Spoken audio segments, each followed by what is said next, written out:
All right. Thank you. Now, in our previous lecture, we were talking about Shah Suri.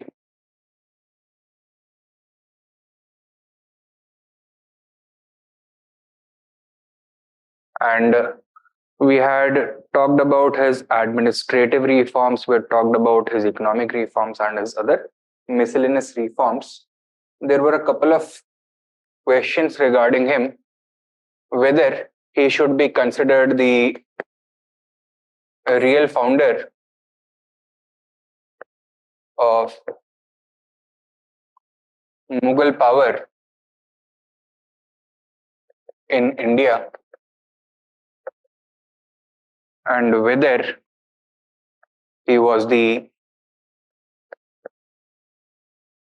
forerunner of Akbar, and if yes, to what degree. Now, both these questions are interrelated, at least to a certain degree, and could be better understood if we first understood the developments that took place under Akbar. तो पहले अकबर के under जो developments हुए हैं, we are going to cover those, and then we are going to come back to these issues.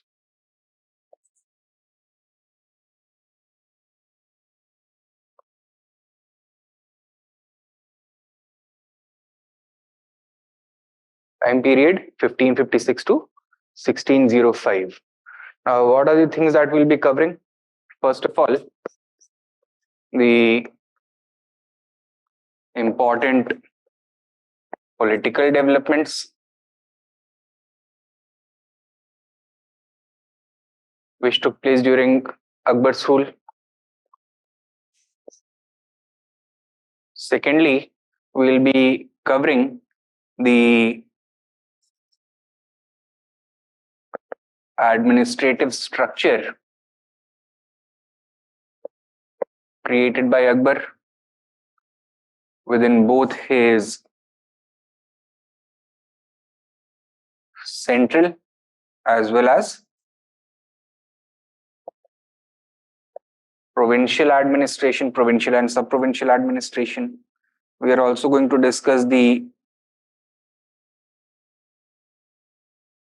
nature of the Mughal state, or rather the characteristics of the Mughal state.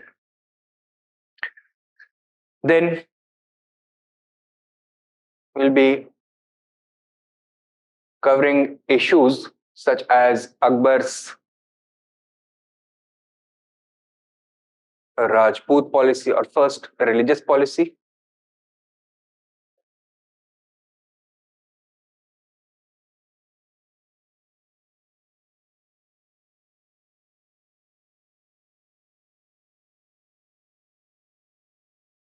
Rajput policy.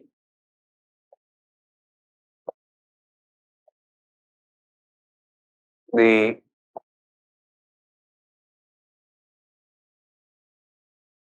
Mansabdari Jagirdari system.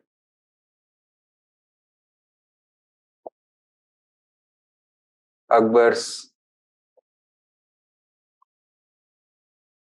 land revenue administration.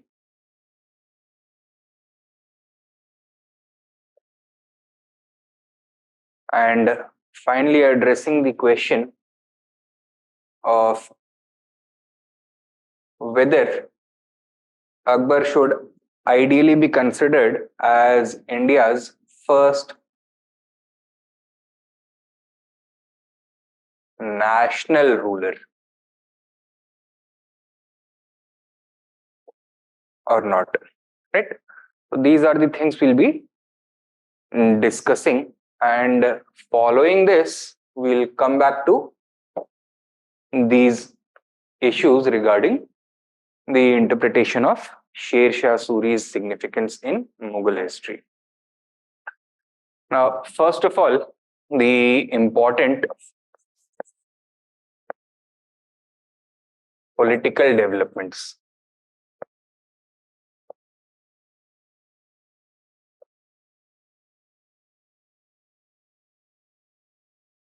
Story starts with Humayun's death, following which Akbar was coronated as the next Mughal emperor in 1556.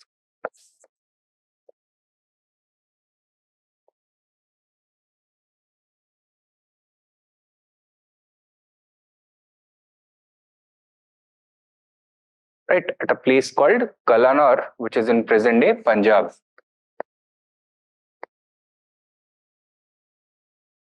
However, the transition of power was not smooth, and Akbar's coronation was contested by one particular ruler, that is Raja Hemchandra, known in Mughal history as Hemu. He was a former general of Islam Shah Suri. Now, Islam Shah Suri was the son and successor of Shah Suri, ruling for a period of about 9 years. And in order to suppress the other ambitious Afghan nobles who had been left over from Shah Suri's period, he had adopted the practice of promoting Hindu chiefs and Hindu generals. It was in this context that Hemchandra had emerged as a powerful general under the Suris. And following Islam Shah Suri's death, a war of succession had broken out at Delhi between the brothers and sons of Islam Shah Suri. And taking advantage of this chaos at Delhi, Hemchandra had carved out a large principality for himself to the west and north of Delhi. Right.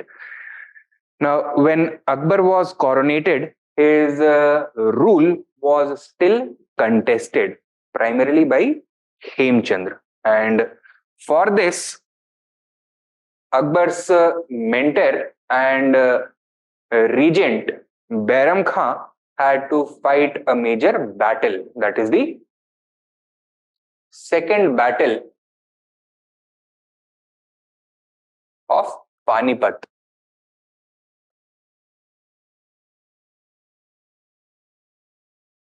I'm sure you must all be aware of the outcome.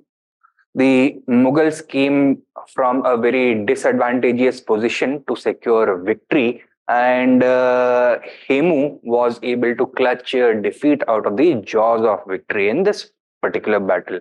And this laid the foundations for Akbar's reign. Right. So, a few remarks you may write about this. Write down.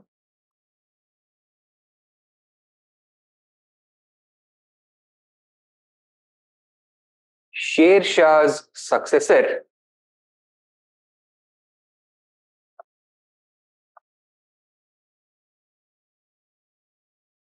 Islam Shah Suri,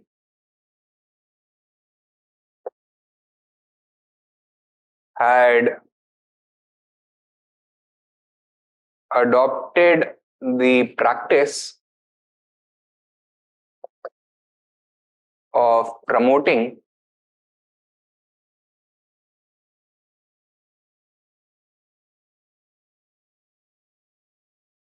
Hindu officials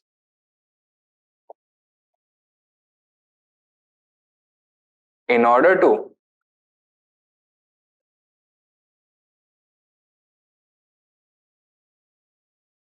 check the ambition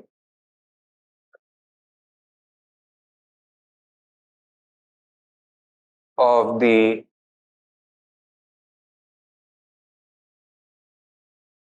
powerful Afghan nobles.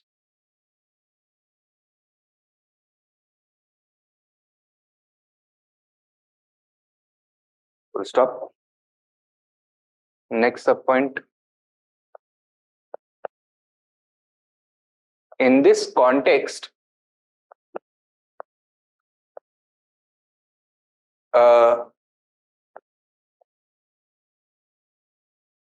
Rajput general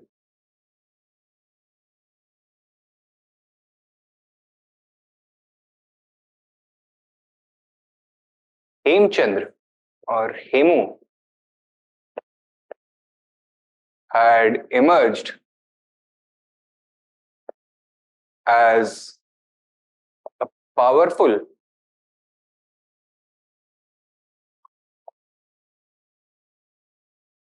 general within the army. Full stop.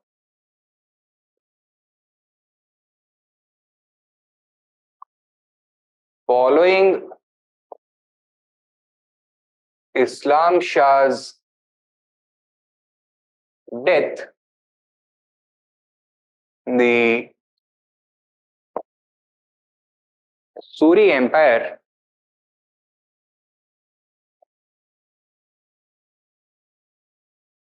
began crumbling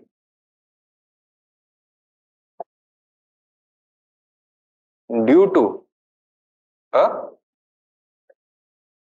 bitter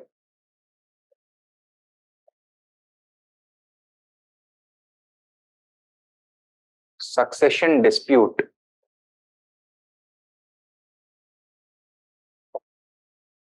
Full stop. Further,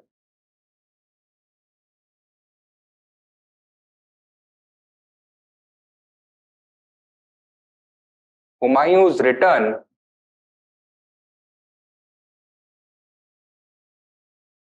had signaled the end of Suri rule.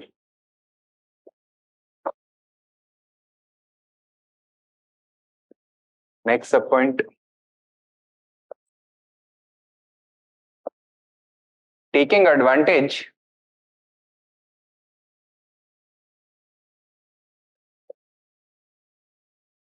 Hemu carved out a large portion of territory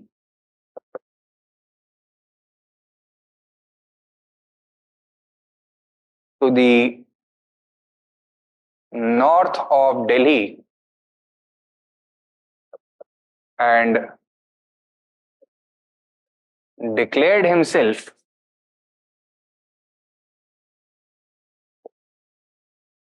as an independent ruler.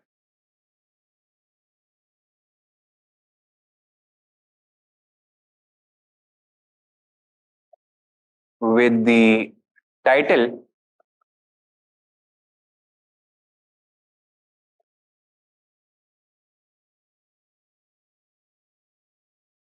Vikramaditya.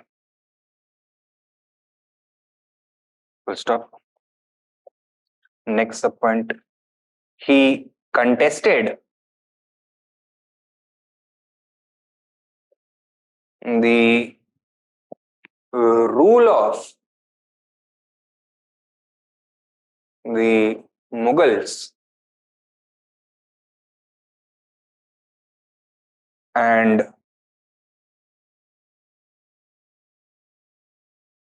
following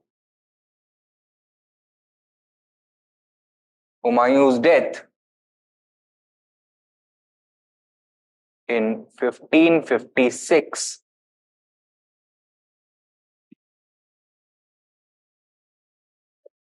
declared himself as emperor.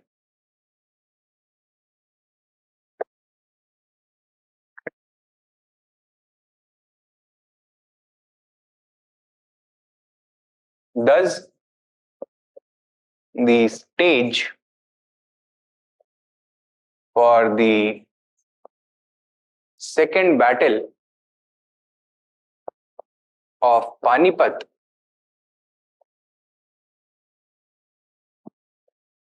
was set.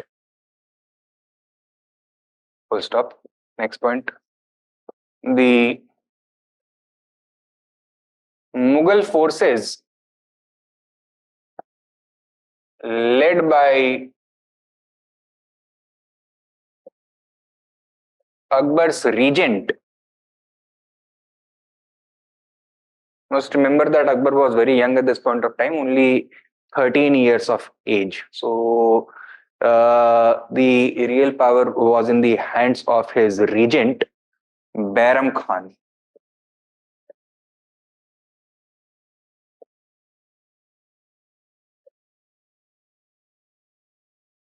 Defeated Hemu, who was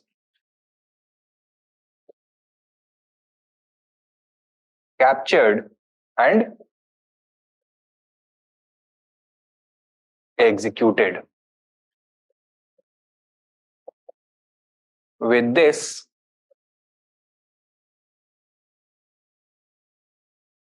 Akbar's claim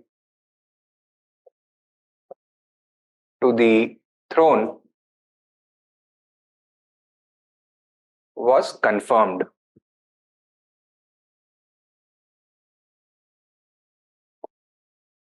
Right? So this was the second battle of Panipat. Next important development,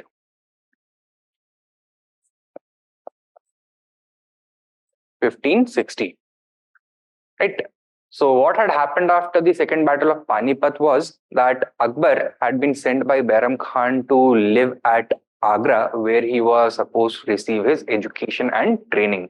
In the meanwhile, Bairam Khan stayed at the imperial capital of Delhi. At that point of time, Delhi was still the capital, right? And from there, he managed the affairs of the state. So it was Bairam Khan rather than Akbar who had the real authority within the empire. Now, in order for Akbar to replace Bairam Khan or to emerge as the centerpiece of the imperial machinery, he had to remove Bairam Khan. So, in 1560, Akbar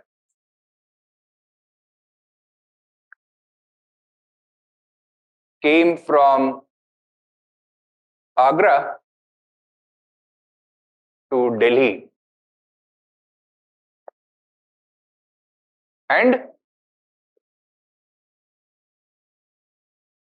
removed Bairam Khan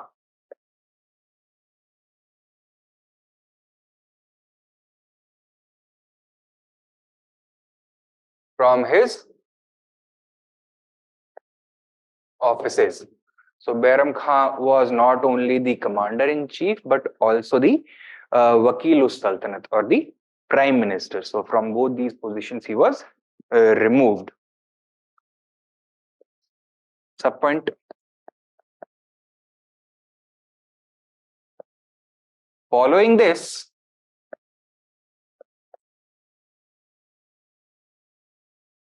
Bairam Khan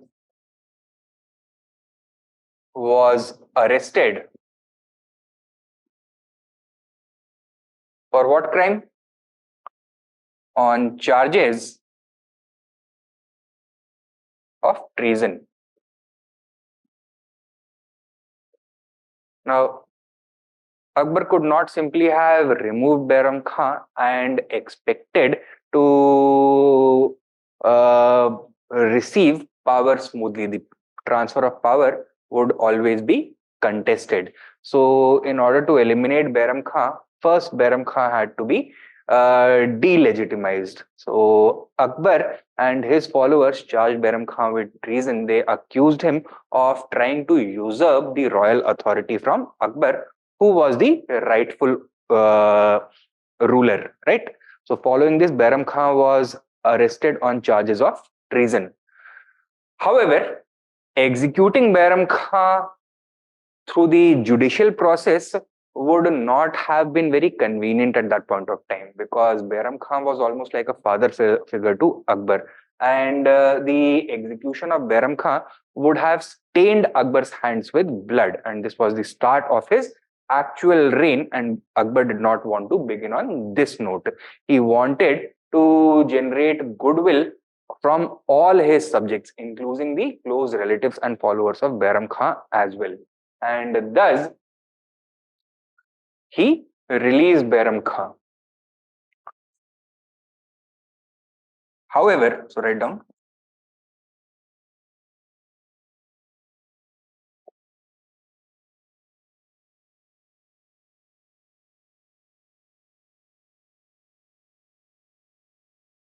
Bairam Khan was released. Now, although he was released, he was not restored to the offices that he used to enjoy, but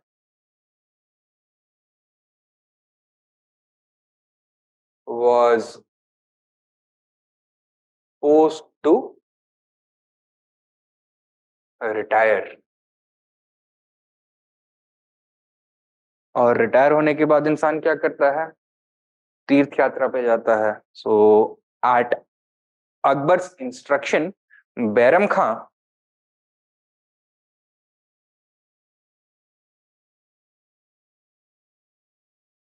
was then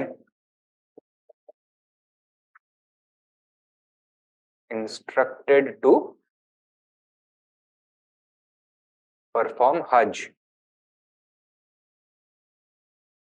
So Akbar advised him to go to Mecca and perform Hajj. But before Bairam Khan could even leave the frontiers of India, he was assassinated by unknown attackers. Although it is uncertain as to who ordered the assassination of Bairam Khan, but most historians are unanimous in their conclusion that it was probably Akbar. Write down. However,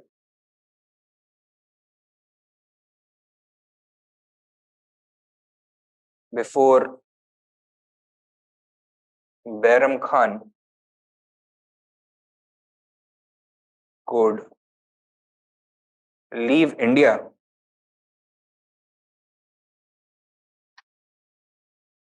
he was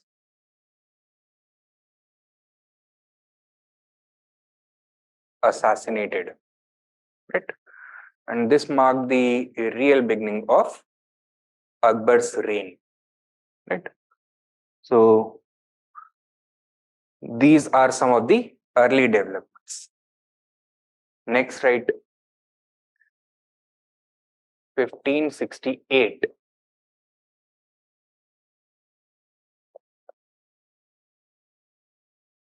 Akbar's forces laid siege to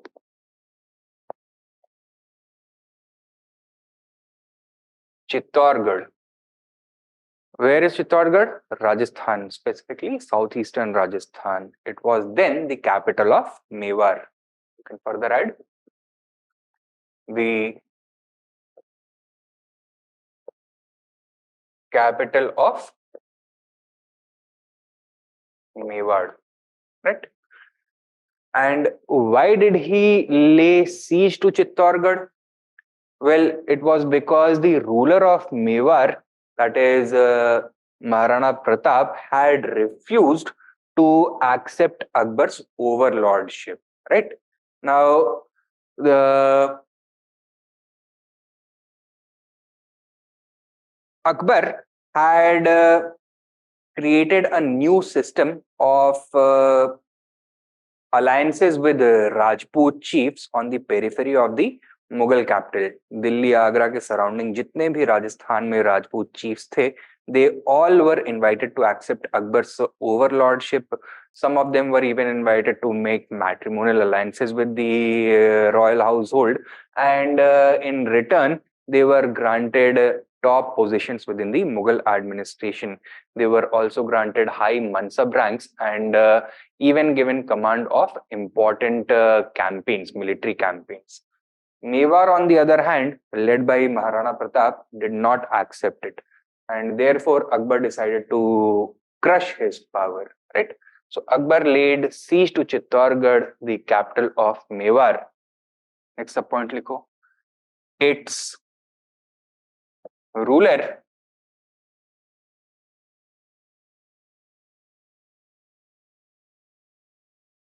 Maharana Pratap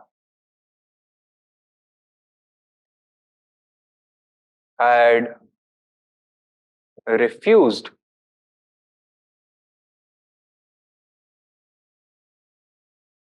Akbar's offer to accept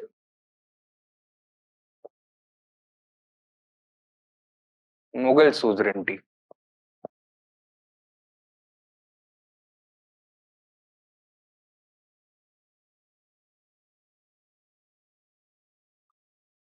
Now, this particular battle, the siege of Chittorgarh, was declared as a jihad by Akbar.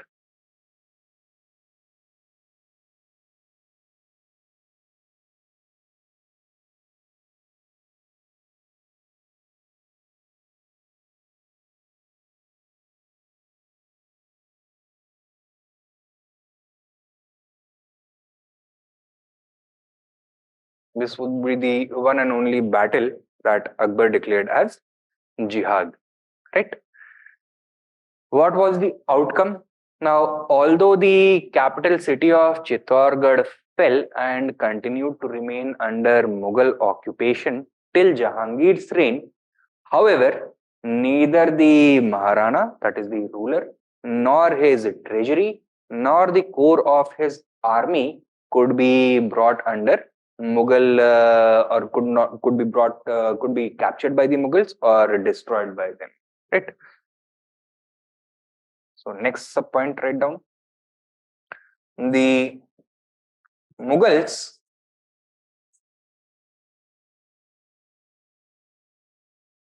succeeded in capturing Chittorgarh,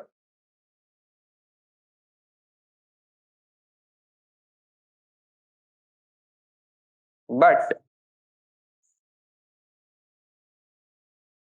failed to apprehend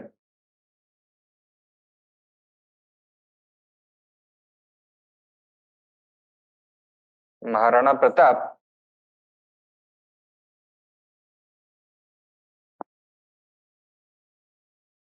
who escaped with his treasury,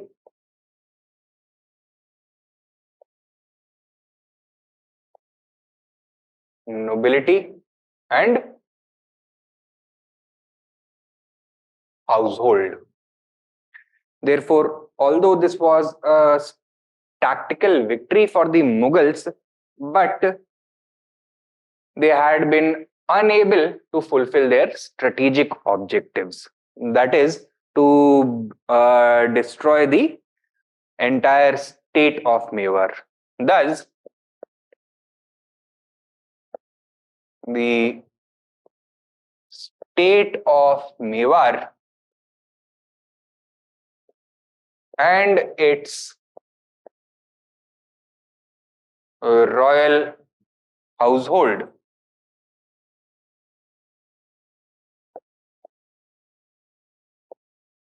remained intact, right? And would not be defeated by the Mughals, right? So that is another important development. Next development, 1572,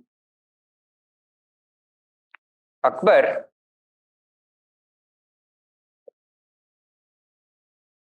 invaded and captured Gujarat, right? So neither Babur nor Humayun nor Sher Shah Suri had been able to do this. So it was a huge achievement, and in order to commemorate it,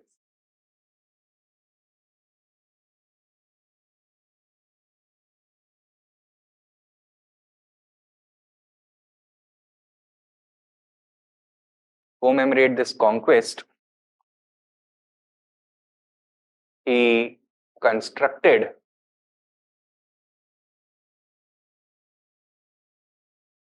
the Buland Darwaza and began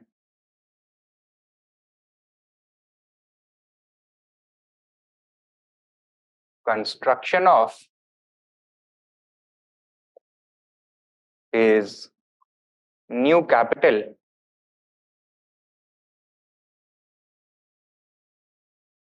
Fatehpur Sikri. This is on the outskirts of Agra, और वहीं पे बुलंद दरवाजा बनवाया इसने, ठीक है. So this was a victory memorial, and Fatehpur Sikri was supposed to be his new imperial monumental complex. Akbar followed this up in 1574-75 with the conquest of Bengal, and in 1576 Akbar's forces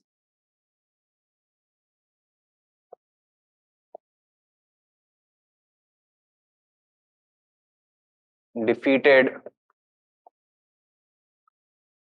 Maharana Pratap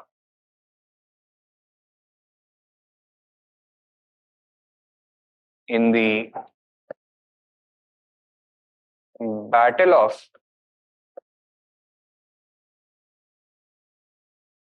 Haldi Ghati. But once again, the Mughals were unable to capture Maharana Pratap or kill him.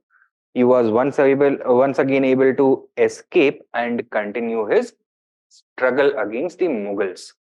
Now, contrary to the other battles mentioned till now, Akbar was not personally present during this campaign. He was still returning from Bengal, right?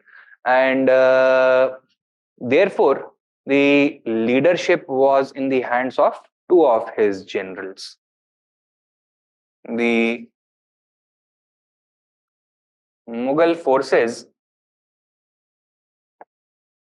were led by Raja Man Singh, the Kachwaha ruler of Amer, and Abul Fazl.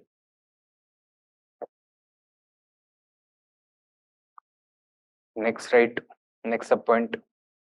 However, once again, the Mughals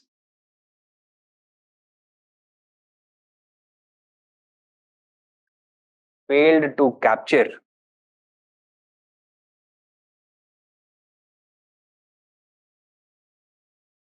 Maharana Pratap. Right? So these were the conquests of Bengal and the Battle of Haldi Ghati. Next,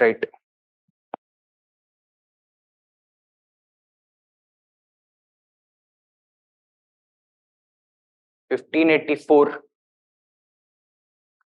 Akbar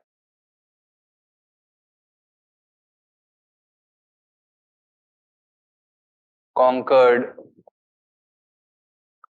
Kabul,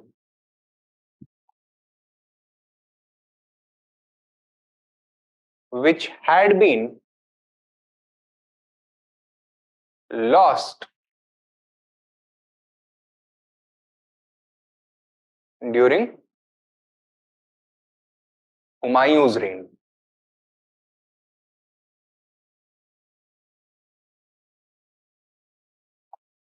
You remember, Humayun had ended up dividing his empire among his brothers. The region of Kabul had been assigned to Kamran, and since then it had been ruled by Kamran and his successors and his allies. Right? So Akbar was able to bring Kabul back within the Mughal Empire, and this opened the way in 1586 for the conquest of Kashmir. Right?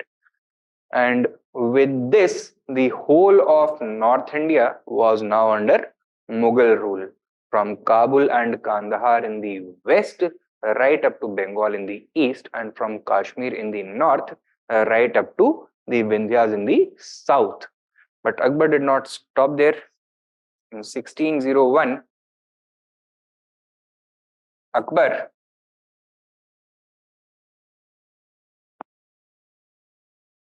invaded the Deccan as well.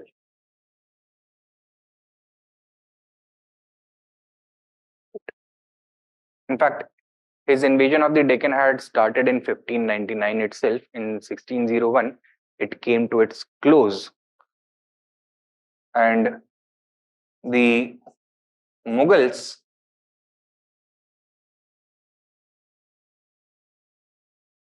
took control of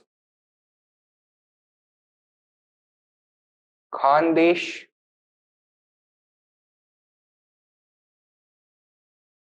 and Berar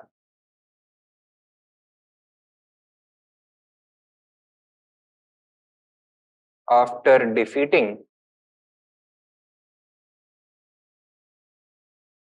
the Deccani forces at Asirgarh. Right. So the Battle of Asirgarh took place in 1601, and in this battle, Khandesh, Ahmednagar, Bijapur, and Golconda, these four states, they had joined their forces against the Mughals. However, there was division within their camp, and that is why the Mughals prevailed. The Sultanate of Khandesh was eliminated and its territory was subsumed within the Mughal Empire. And on the other hand, the region of Berar was taken from the Sultan of Ahmednagar, right? So the Mughals occupied Berar and annexed Khandesh.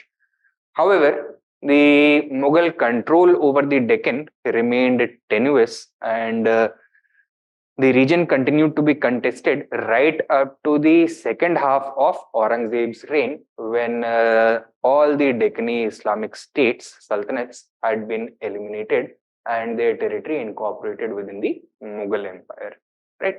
So the Mughal foray into the Deccan also began with the reign of Akbar himself. So these were the important political developments. क्या क्या देखा है हमने?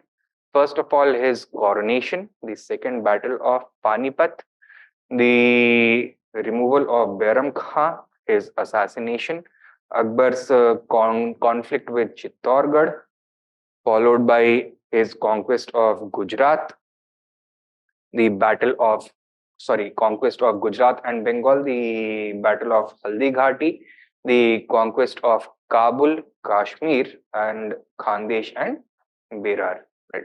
So, just for context,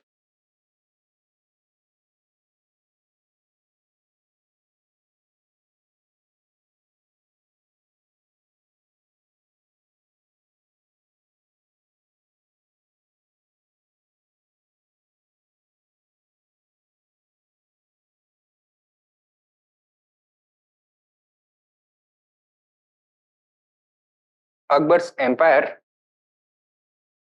consisted of this entire region by the time of his death. Right. So,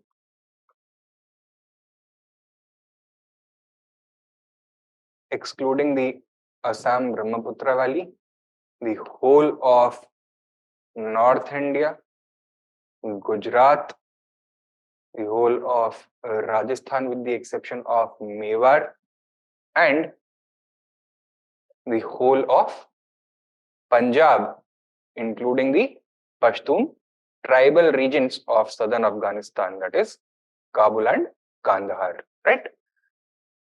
So, this was the empire of Akbar. Now, ये तो हो गए important political developments. Now, let us look at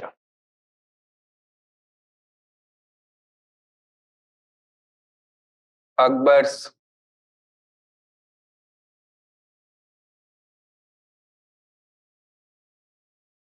administration.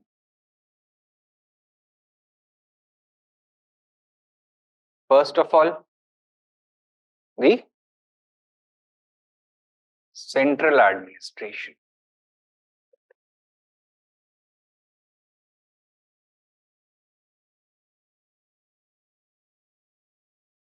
Now,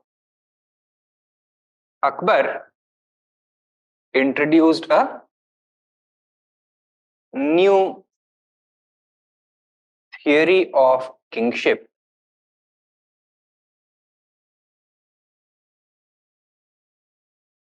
whose elements have been outlined by his court chronicler Abul Fazl in his Ain-e-Akbari. The Ain-e-Akbari is itself a part of the larger history of Akbar's reign known as the Akbarnama, consisting of 3 volumes. The Ain-e-Akbari was the 3rd volume of this work of the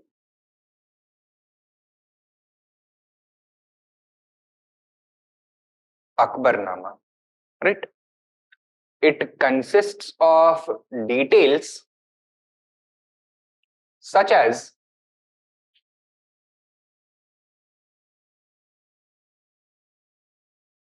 Akbar's philosophy, the geography, climate, and culture of Akbar's empire, the religious sects and practices prevalent within the empire,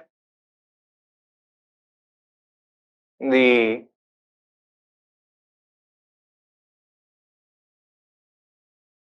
details regarding agriculture, the types of crops being cultivated, and even statistical details about the quantity of crops being cultivated, including the prevalent prices in different parts of the empire and the average yield of the from revenue from land revenue income.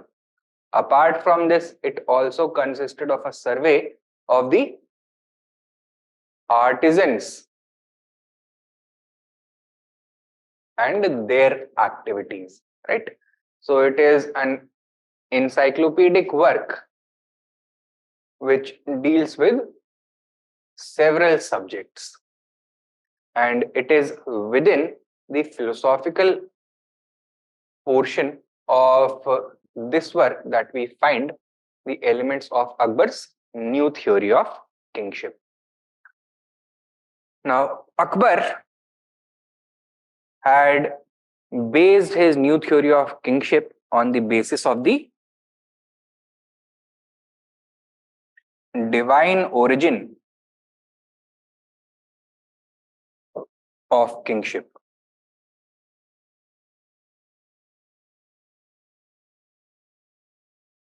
Right? For this, he had introduced a new concept known as the Farezidi,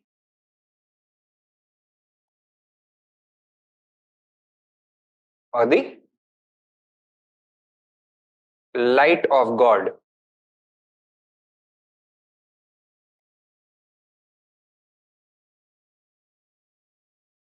Right? So he had basically made the claim that the ruler is divinely ordained. He is chosen directly by God, and God blesses the ruler, blesses the emperor with divine light which resides within his heart. And this sets him apart from all other men within his realm. No one else has this divine grace, right? And thus, the ruler is the sole legitimate ruler. The idea is Pare Azidi or divine light. And on the basis of this, the emperor is the living representative of God on earth. He is the very shadow of God on earth. Therefore, Akbar adopted the title Zille Ilahi, that is the shadow of God. Right? The idea was that all men must respect and obey God, they must also respect and obey his representative, that is the emperor. He is the very living embodiment of God, and those who oppose him are opposing God himself. Right. Further, in order to uh, drive this point home, drive the idea of divine origin of kingship home, Akbar also insisted upon the incorporation of the Persian court rituals,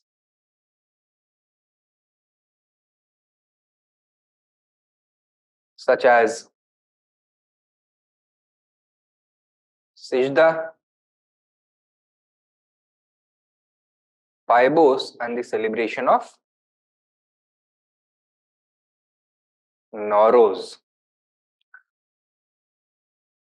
Further, responding to the primarily non-Islamic base of his subject population, he also incorporated some Hindu elements of kingship in order to further elevate this idea of divine origin of kingship. He introduced practices such as Tuladan,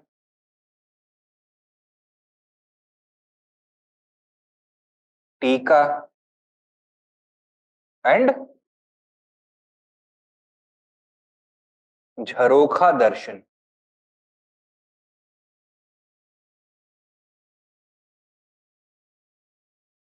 Tuladan is a practice that was borrowed from the Krishnite Vaishnavite legends. Right? क्या होता था तुलादान में? The emperor on important occasions, for example, the anniversary of his coronation or his birth anniversary, he was weighed against precious items such as gold, silver, various kinds of jewels, etc.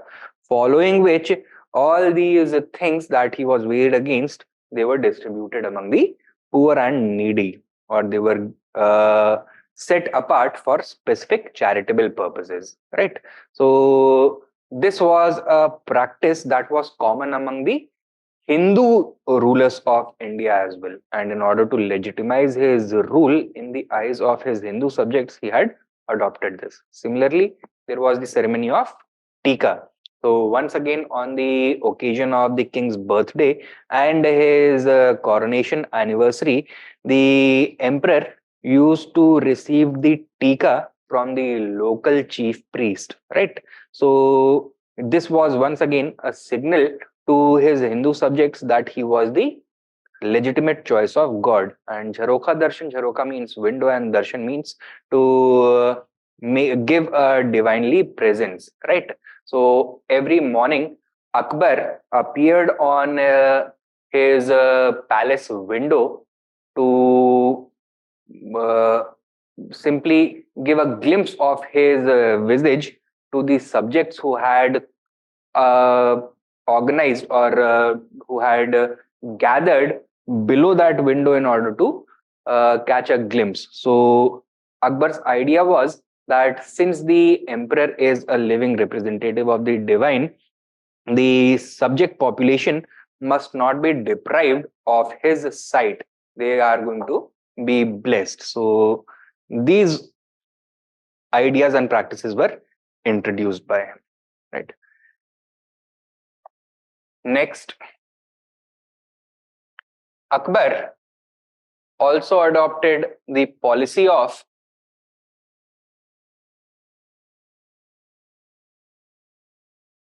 secularism, including the separation of religion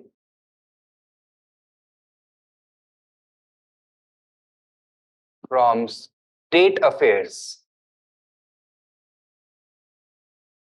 as well as the granting of complete religious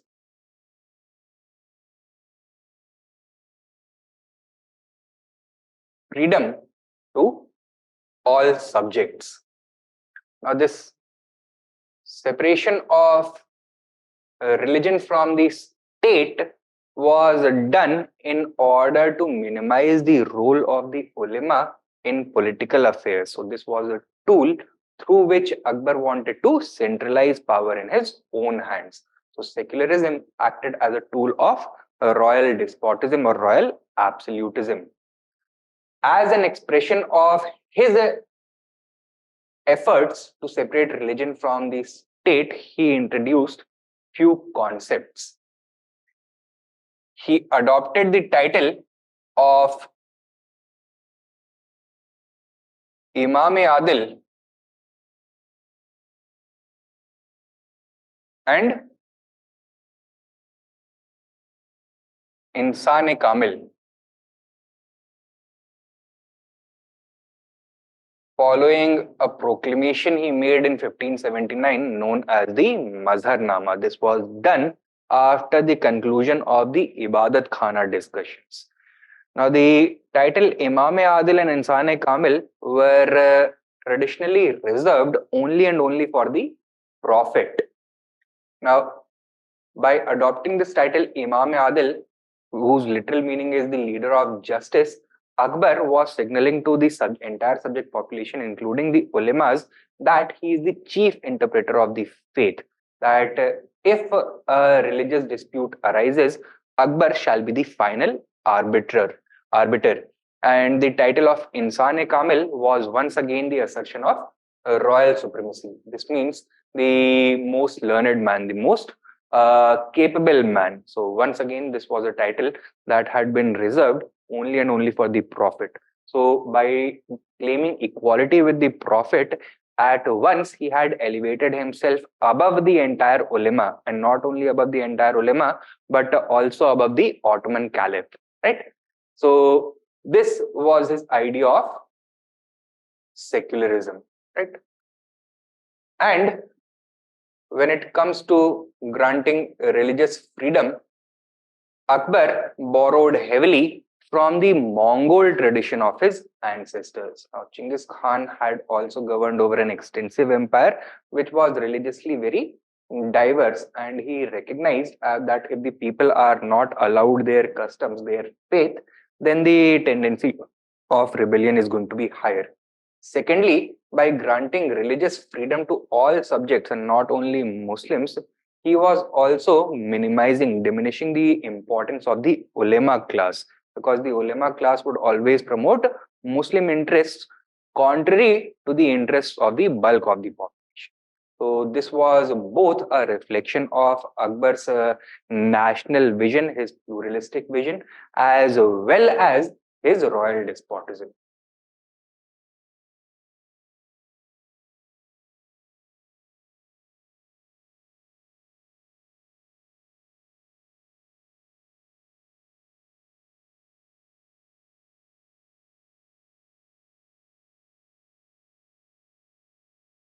Right.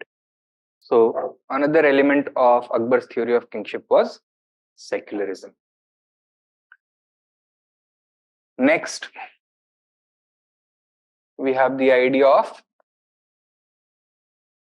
Sulh-e-Kul. This is further extension of his idea of religious tolerance and non-discrimination. It stands for universal peace. The essence is that the emperor's realm is a realm of peace, a realm that is free of religious strife. Its idea, its objective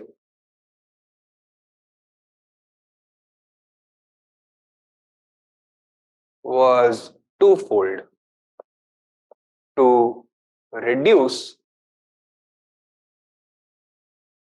the scope of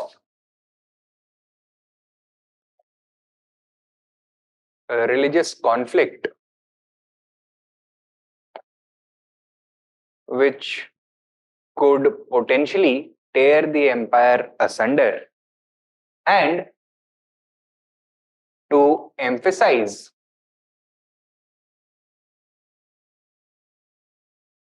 upon the emperor's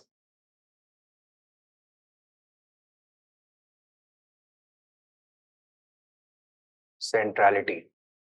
So the idea was that religious peace is not something that automatically arises. It is not the natural order of things. Rather, it is the emperor who has provided for this peace, and without the emperor, such peace would not be possible, right?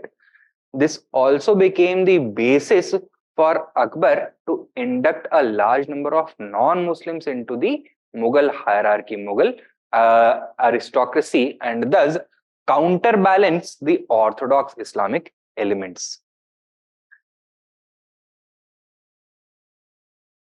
Further, another important idea of Akbar's theory of kingship was its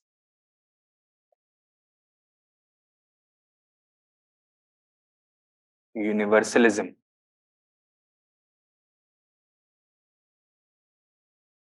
This was once again borrowed from the Turco-Mongol traditions of sovereignty.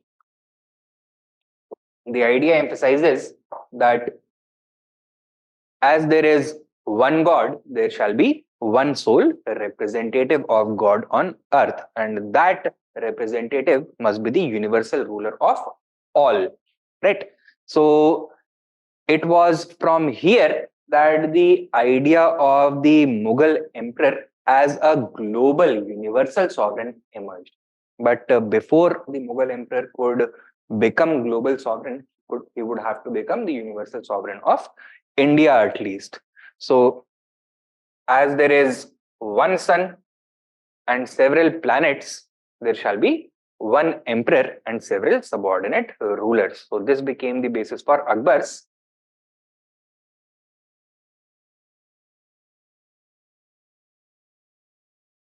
imperialism as well, right?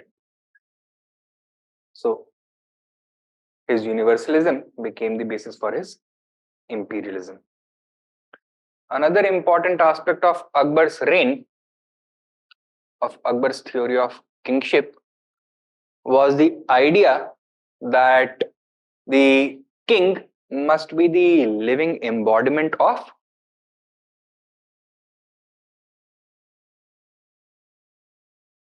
impartial justice, right? Now, Abul Fazl has claimed in the Aine Akbari that justice is one thing that all learned authorities of the world agree upon. Not only the Islamic theologians, but also the non-Islamic ones, also the heathen ones. And it, in fact, is the highest duty of an emperor to bring about impartial justice. What did it mean in practical terms? It meant non-discrimination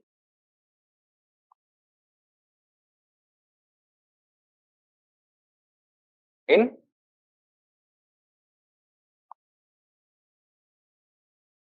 judicial matters. Right. Further, Another important aspect of Akbar's reign was the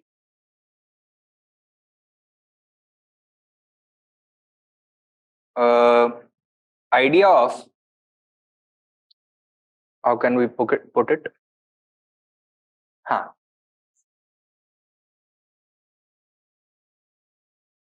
Recognizing fitna.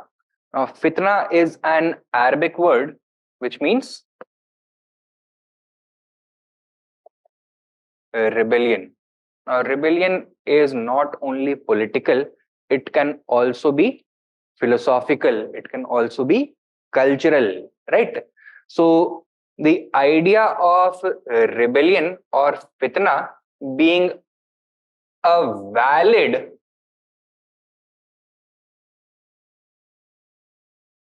means of protest was accepted by Akbar. Now, Akbar, although he positioned himself as the universal ruler of not only India but the world, as the living representative of God on earth, also concluded that if God had desired uniformity, he would have given all human beings with the same ideas, with the same, he would have blessed all human beings with the same mind, same ideas, same thoughts, and even the same color, even the same language, even the same tongue, right? But he has not done so. And that means that diversity is part of God's grand design. And as the universal ruler, Akbar must allow them to protest against his own, you can say, injunctions or impositions, but only up to a certain degree, right?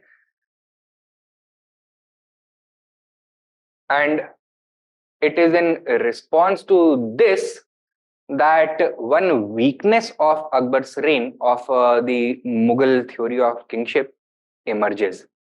This became the basis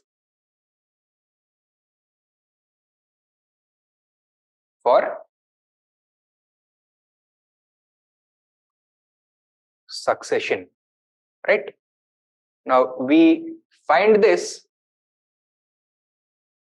in the cases of Akbar,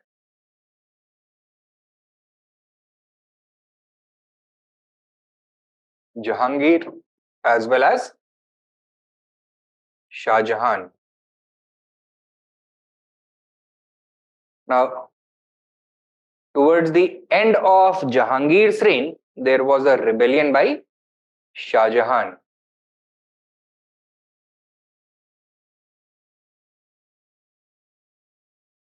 And towards the end of Shah Jahan's reign, there was a rebellion by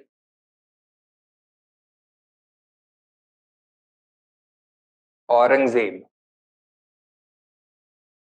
And this was nothing new because during Akbar's last years in 1602, Jahangir had also rebelled against Akbar. And based on this idea of fitna or rebellion, Akbar had tolerated this. He had not suppressed this rebellion to eliminate Jahangir, right? And the later rulers had done the same. Of course, Shah Jahan was in no position to eliminate Aurangzeb. Aurangzeb had established his complete control over the entire administration. He had imprisoned Shah Jahan.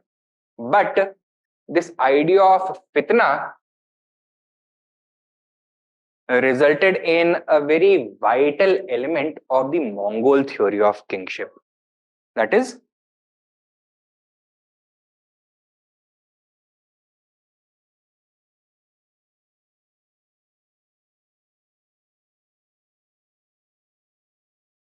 the concept of Zura, which stands for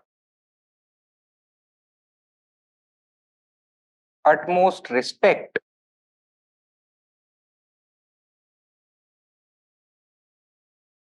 towards the emperor and father. Right? Word of the emperor under the Mongols or the word of the father was considered law, and all dutiful sons were supposed to accept it without protest, right? Akbar, on the other hand, had admitted that the idea of fitna was a valid means of protest and thus prepared the basis for future disputes regarding transfer of power. And this is going to be very disastrous for the Mughals by the end, because whenever a change of emperor used to take place, there was a war of succession also as a result of this. Another element of Akbar's theory of kingship was the idea of paternalism.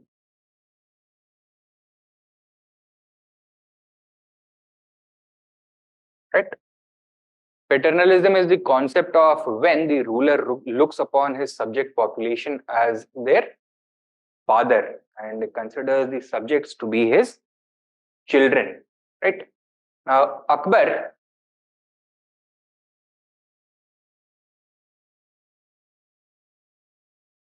considered his subjects to be his flock. Right? So he looked upon them as sheep or goats and himself as the lion who should protect them from other predators. And this element of the coexistence of the lion and the sheep is also reflected often in Mughal art. So often you will find Mughal paintings में ये वाला theme, the sheep and the lion coexisting peacefully, that is present. Further, Akbar's policies towards his subjects, especially his administrative reforms, revenue reforms also reflect this policy. So this idea of paternalism is reflected in Akbar's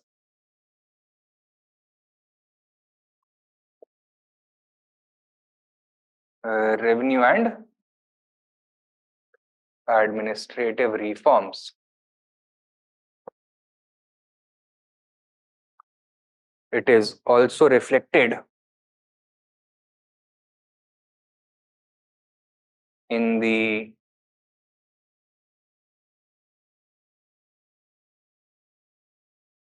symbolism of Mughal art, Mughal painting, right?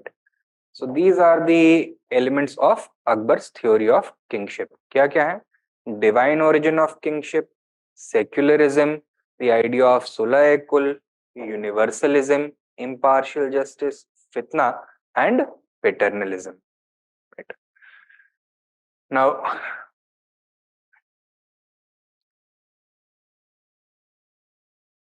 on the basis of this, regarding the features of central administration, the following observations may be made. Number one, the Mughal Empire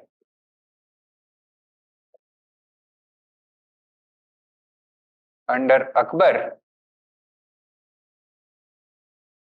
was an absolute monarchy.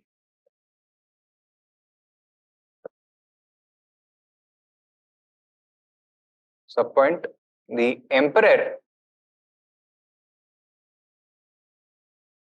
was at the center of the administrative machinery and he was the source of all executive,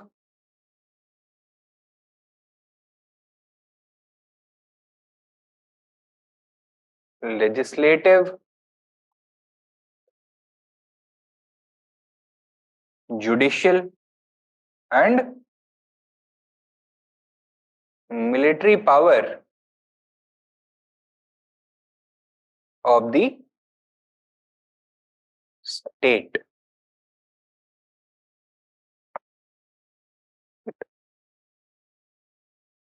So he was the chief executive, legislative, judicial, and military authority within the state.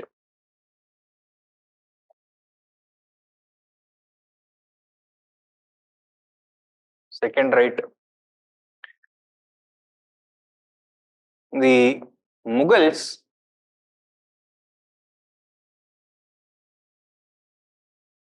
also adopted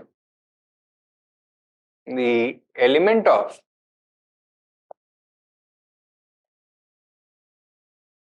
divine kingship.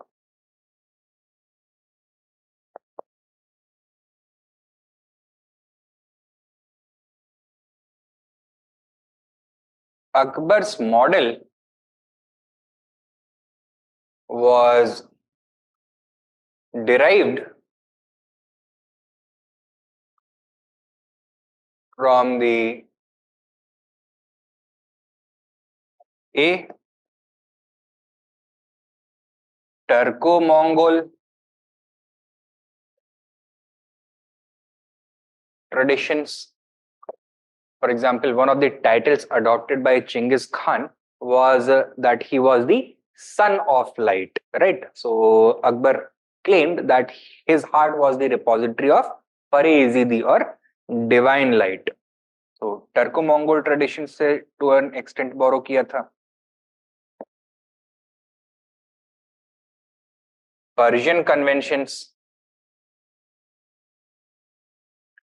the elements of Sijda, Paibo, celebration of Nowruz, etc., they were all borrowed from the Iranian theory of kingship and Hindu kingship also. Right? And therefore,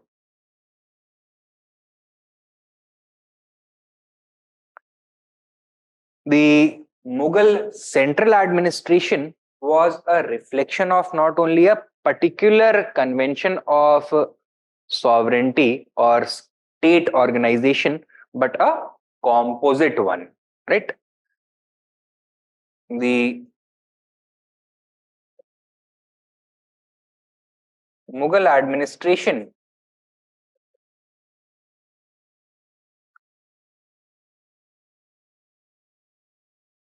similarly was based upon several historical traditions. For example, the Mansabdari system was a modified version of the Mongol model of Wajadari, borrowed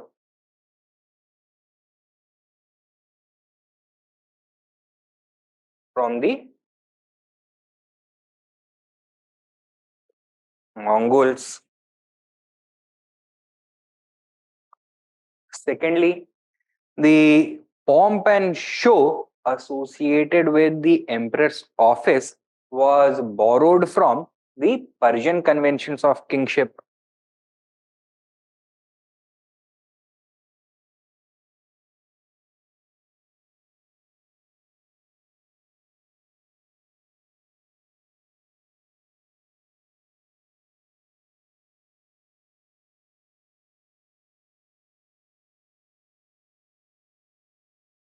And royal paternalism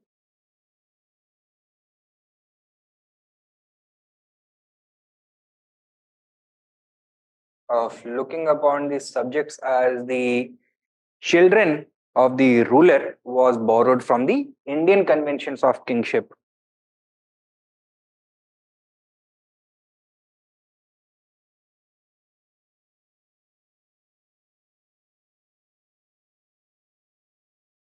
Similarly, adopting a non-partisan approach towards religious communities was also borrowed from Indian traditions of kingship as well, right?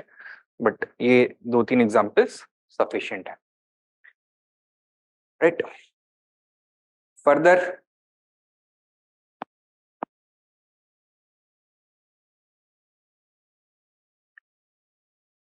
Akbar had also derived the structure of his central administration from previous models which had already been improved upon, which had already been introduced and evolved over time. So he also adopted the portfolio system of administration,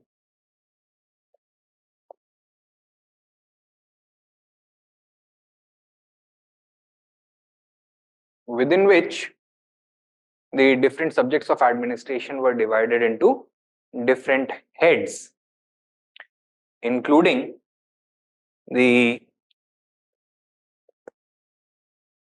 Diwan-e-Wizarat,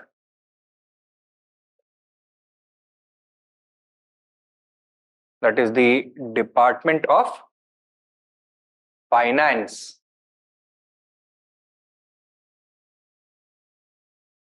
headed by an official known as the Diwan-e-Ala, the Diwan-e-Arz, that is the Department of Military Administration, headed by a Mir Bakshi.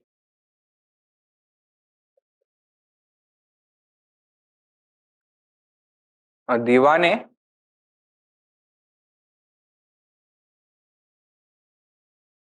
Rasalat Muhatsib,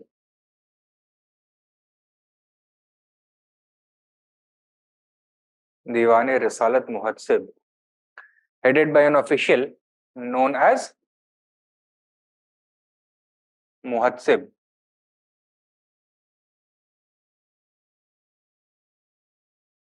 What was it? It was the Department of Foreign Affairs.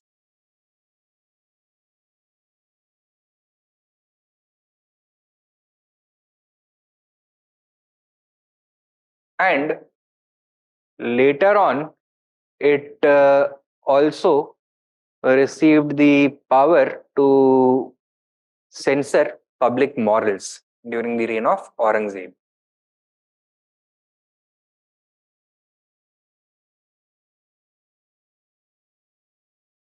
So it also emerged as a censor of public morals. Then there was the Diwan-e-Quza. This was the Department of Justice, headed by the Qazi-ul-Quzat.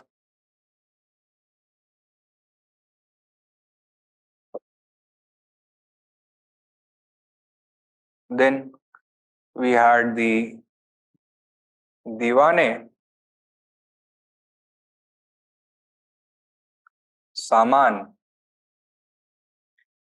It was responsible for arranging the resources for the royal household, right? So it was in charge of maintaining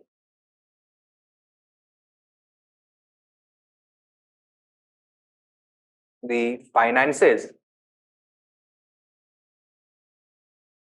of the imperial household,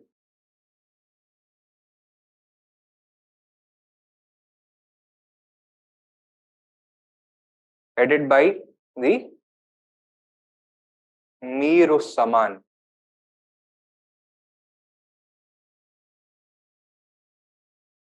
Then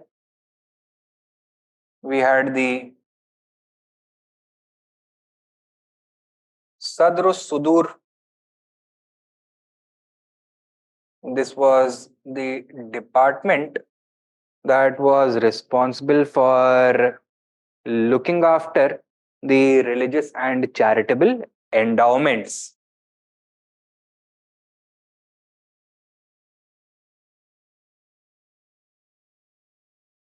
Headed by an official known as the Sadr-e-Jahan.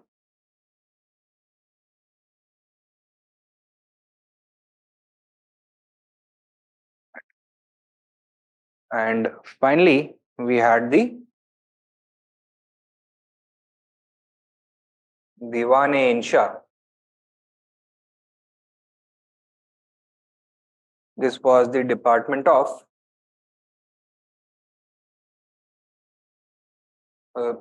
maintaining royal records, royal correspondence, headed by an official known as the uh, Mir Manshi.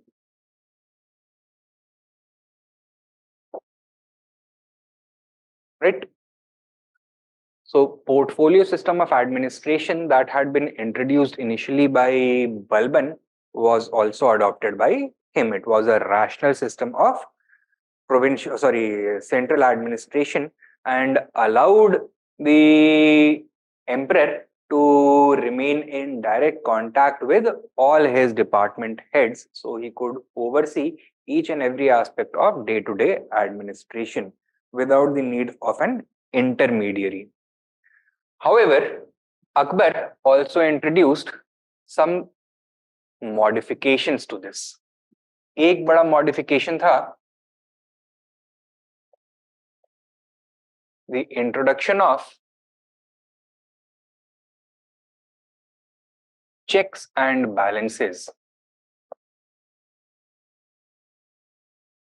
at central level also, right? So how to ensure checks and balances? For example, instead of appointing a single official as Diwane-Ala, Akbar usually adopted the practice of appointing several officials to the position of Diwan. So at the same time, there may be as many as 6 separate Diwans overseeing the various aspects of financial management, both income as well as expenditure, right? And he would deliberately choose people from lower caste backgrounds so that they would always remain subordinate to the emperor, so that they would always be resented by others who they are supposed to oversee, whose expenditure they are supposed to oversee. For example, the Diwan was supposed to oversee the expenditure of the military department, the expenditure of the the Sadr-e-Jahan, the expenditure of the Mir-us-Saman, etc. So financial control through the Diwan was maintained, and the office of the Diwan was not vested in a single person, rather it was divided among several personalities, especially people from lower caste backgrounds. So write down. Akbar wanted to prevent the possibility of excessive concentration of powers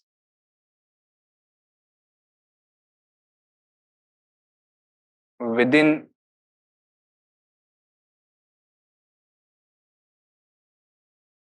central government officials. Thus, he introduced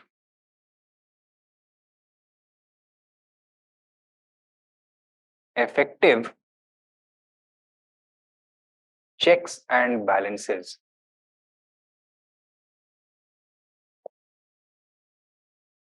Such as number 1,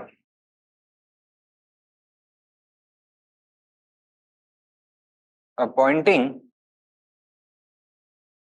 several divans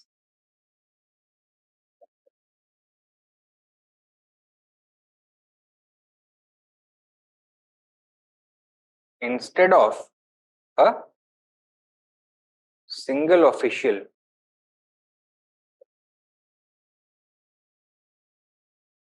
Number 2,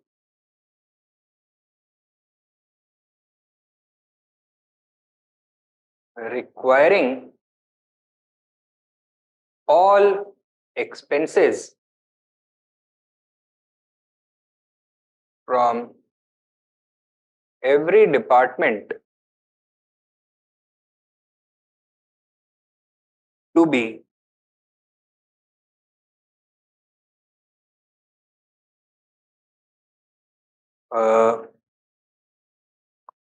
let us say inspected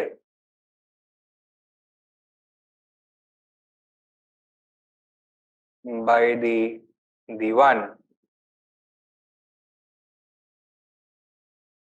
Thirdly, deliberately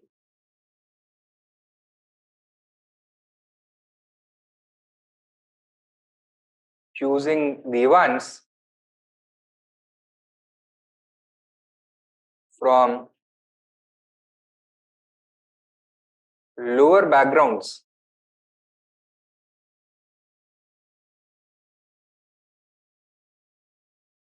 in order to prevent any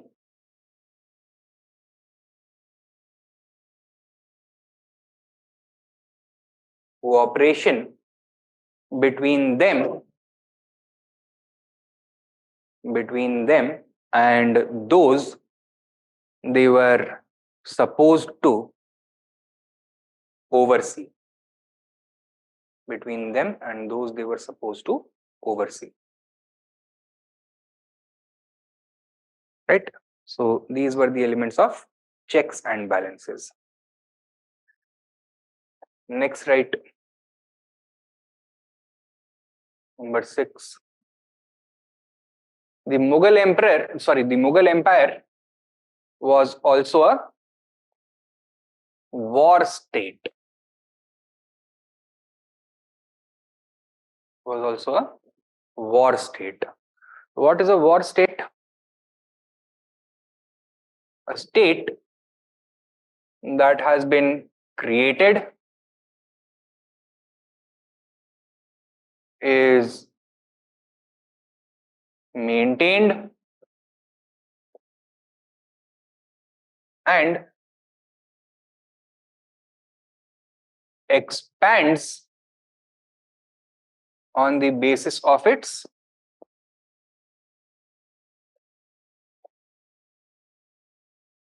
military strength. It is a state that is created by war, maintained through war, and is expanded through war as well, right? And thus, the military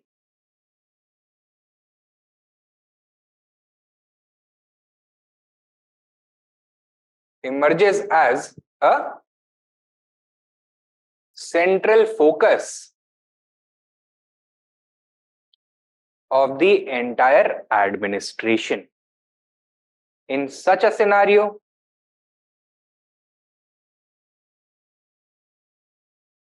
military officials enjoy the greatest degree of power and prestige. They tend not to remain limited to only military affairs. Rather, they are also involved in general administration. So there is no distinction between military and civilian officials. That means all military officials are assigned civilian responsibilities, and conversely, all civilian officials are also going to have certain military responsibilities. Now, give me a couple of minutes. I'll be right back. All right. Thank you. Now, so war state समझ में आया है ना? A state that has been created, maintained, and expands on the basis of its military strength, resulting in the military becoming the central focus of the entire administration. As a result of which, military officials enjoy a great degree of power and prestige, and functionally, it means that there is no distinction between civilian and military officials. The role of military officials becomes so important that they do not remain confined only to the military realm but also enjoy civilian responsibilities. And concurrently, all civilian officials are also expected to fulfill their military roles, because जो पूरा का पूरा administrative hierarchy है, that is supposed to contribute to building up the military strength of the empire, right? So it was a war state as well. The Mughal Empire was also a paper state. In fact, this was the basis of Mughal administrative centralization. A paper state is also known as a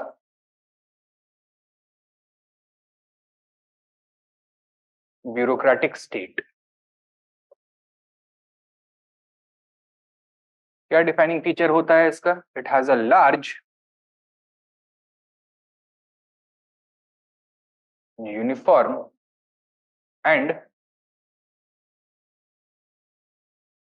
centralized bureaucracy. That is, all the officials are expected to perform similar functions in different regions, and they are all appointed by the center and paid by the center only, right? It is the basis for administrative centralization and functions on the basis of diligent record keeping.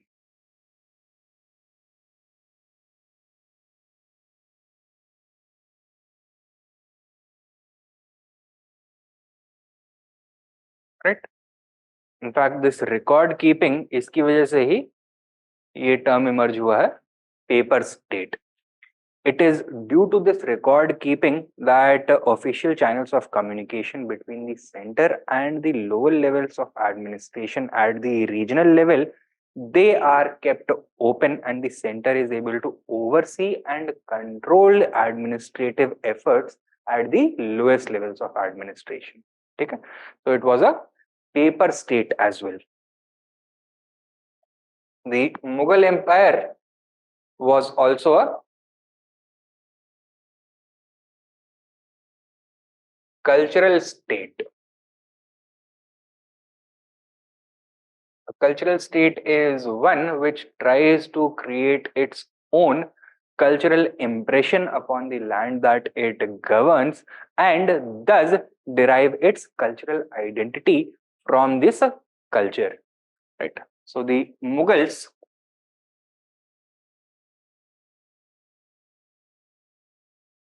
made huge contributions to the growth of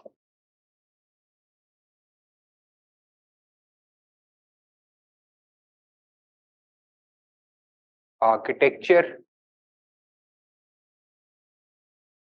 painting, sculpture, music, dance, and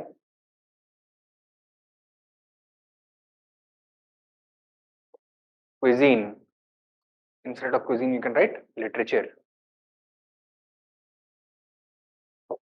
Right?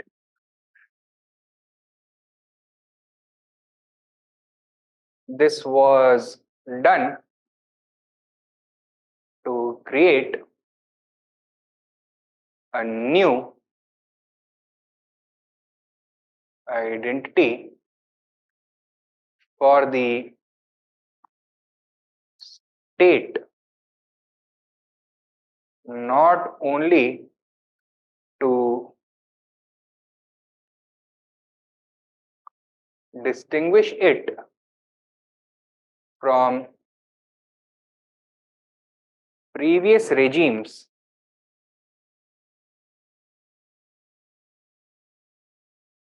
but also to derive cultural and intellectual legitimacy.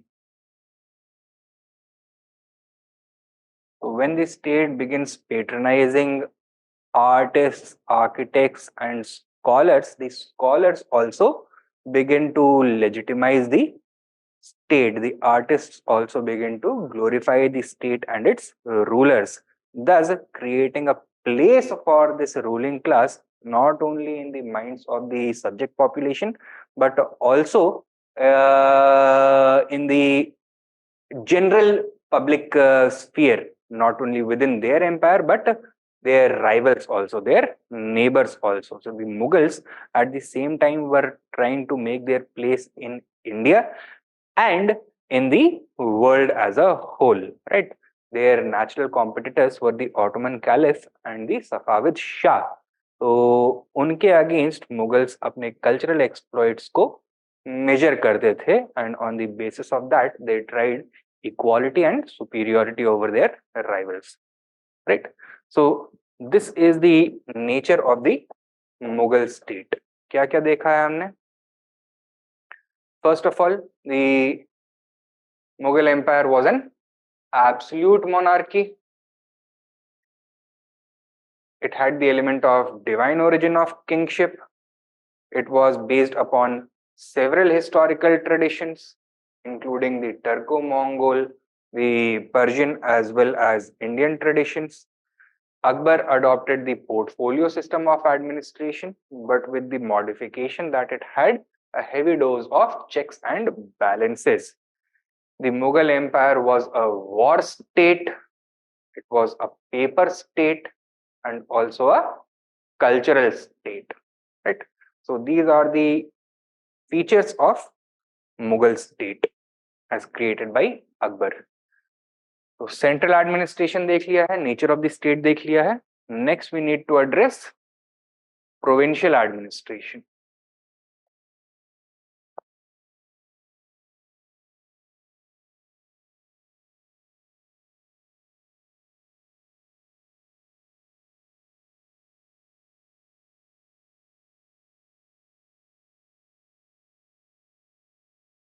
Write down. Akbar was the first Islamic ruler of India to introduce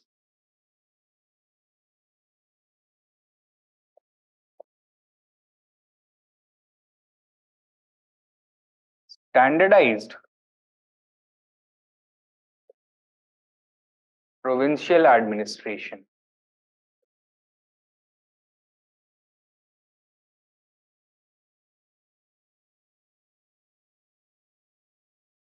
Next point. He reconstituted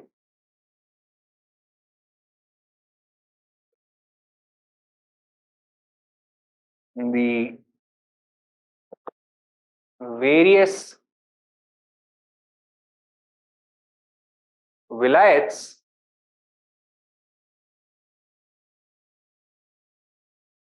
and khittas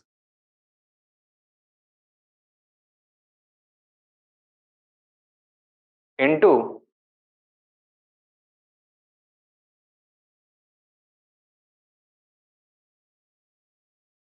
standardized provincial units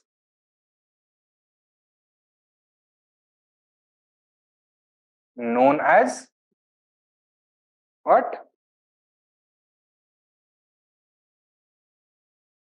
Subas. Right? So he was the first to reorganize the various iktas into subas. What did this mean? That unlike the Sultanate period,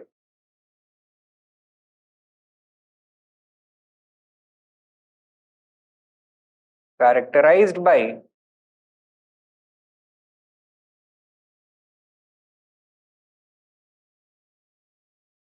hereditary provincial nobles such as muktis or walis, comma, Akbar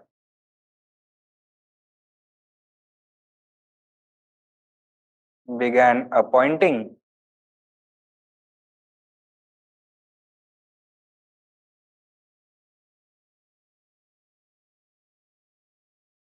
provincial governors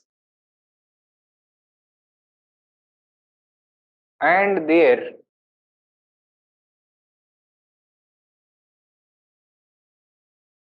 subordinates directly. Right? So the earlier muktis and walis, especially during the Afghan rule under Lodhis, were hereditary officials. But Akbar began appointing these officials. The traditional nobility was uprooted and new officials were now posted in various areas directly from the center.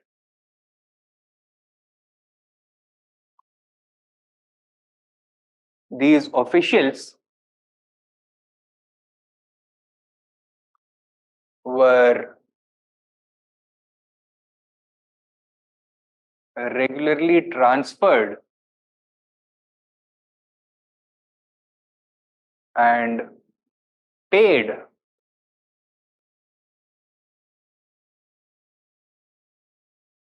directly from the center through the assignment of temporary land revenue assignments. Temporary jagirs, right?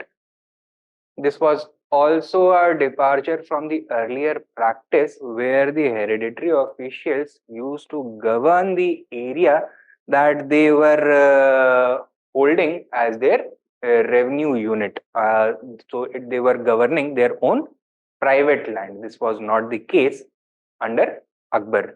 He began assigning jagirs to the various provincial officials away from the areas that they were assigned to govern right and वहां पे जो revenue collection का duties होता था वहां के local officials का होता था which were not in control of these provincial officials right therefore Akbar was able to solve the age-old problem that had been associated with land-based aristocracy and governorship. That is, it resulted in the alignment of two important elements of sovereignty, that is political power as well as land. So to a certain extent, he had been able to neutralize the centrifugal tendencies which were inherent in the ICTA system through the introduction of standardized provincial administration, right? Further, next, right?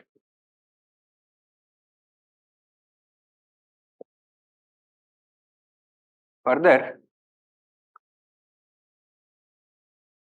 Akbar's provincial administration had two distinct characteristics.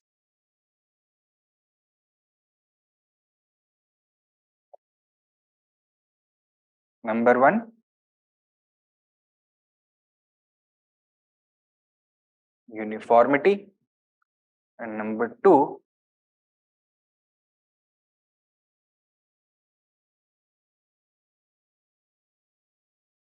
separation of powers. Uniformity means that the administrative machinery in all the provinces would be the same. It would be uniform. The same sets of officials could be found in each and every province, each and every suba. They were to perform the exact same set of responsibilities. They had the same set of duties also, right?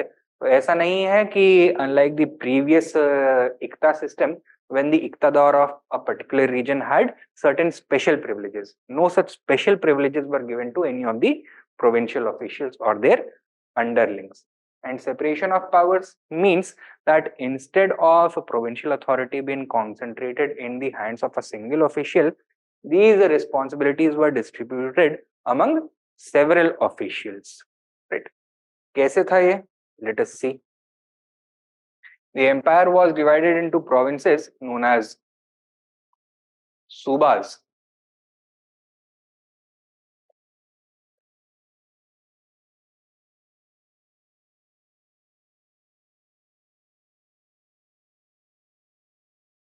Where overall charge of governance was in the hands of an official known as Subedar or Sipah Salar.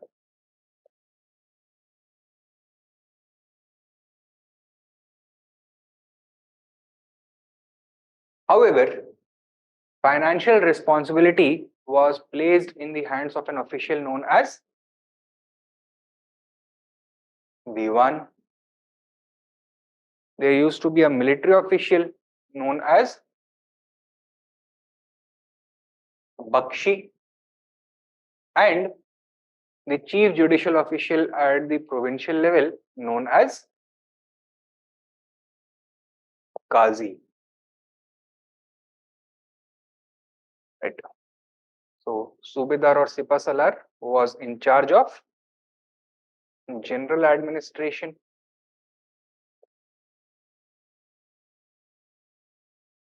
Diwan was given the specific responsibility of maintaining finances, Bakshi of overseeing the military, and Qazi of judicial administration. Right. Now, Akbar made further provisions to ensure that the scope of a collusion between the important officials of the provincial level was limited. For example, deliberately, what he would do is that although the Subedar or Sipah Salar was overall in charge of the provincial administration itself, to create friction between the Subedar and Diwan, he would deliberately post a Diwan who had a higher Mansab rank than the Subedar. So within the official Mughal hierarchy, the overall Mughal hierarchy, the Diwan was most senior, but in matters of provincial administration, Subedar was more senior. So there would be constant friction between the two. So cooperation, or you can say the formation of an alliance between the Subedar and Diwan against the emperor, उसके chances कम हो जाएंगे.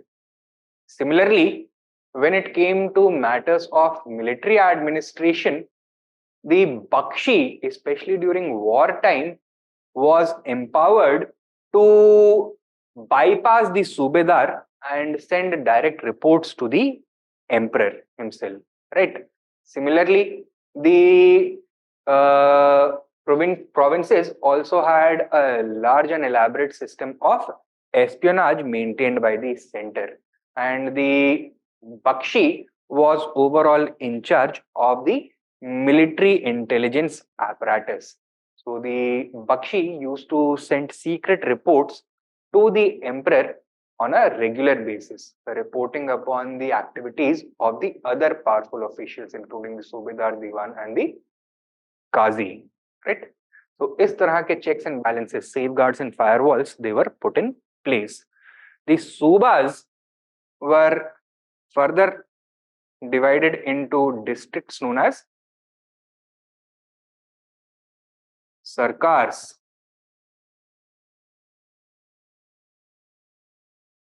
which were further subdivided into Parganas. These were local units of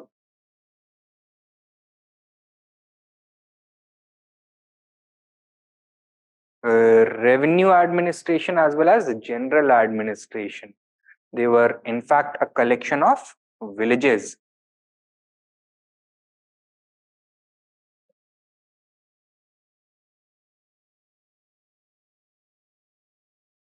With the lowest unit of administration obviously being the village or gaon.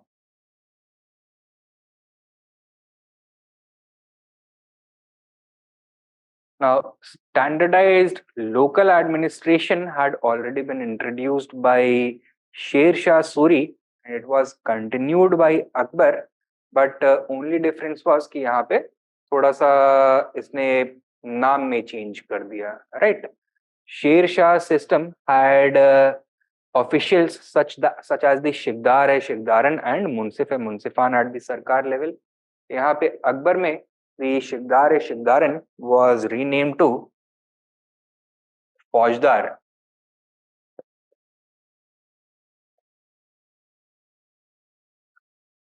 And the Munsif है Munsifan was renamed to Amal Guzar. Fajdar was responsible for general administration, including law and order, maintaining the military strength and providing for the defense of the region, and overseeing the administration of justice, while Amal Guzar was responsible for revenue collection. Similarly, during the reign of Sher Shah Suri, at the Pargana level, which had been reorganized not only as a unit of revenue collection but also a unit of administration, a Shikdar and a Munsif had been placed. But during the reign of Akbar, the Shikdar was assigned the the Shikdar, who remained in charge of general administration, was now accompanied by an official known as Amil or Karodi, whose responsibility it was to collect revenue at the Pargana level. Apart from these two officials, another official was now introduced known as the Potedar. He was the treasury official. Right. So Akbar, in order to promote revenue centralization, began appointing potedars at the level where revenue was first collected from the village level and first came in the hands of the state officials, the Mughal bureaucrats. So Amil was responsible for revenue collection from every individual village under his jurisdiction.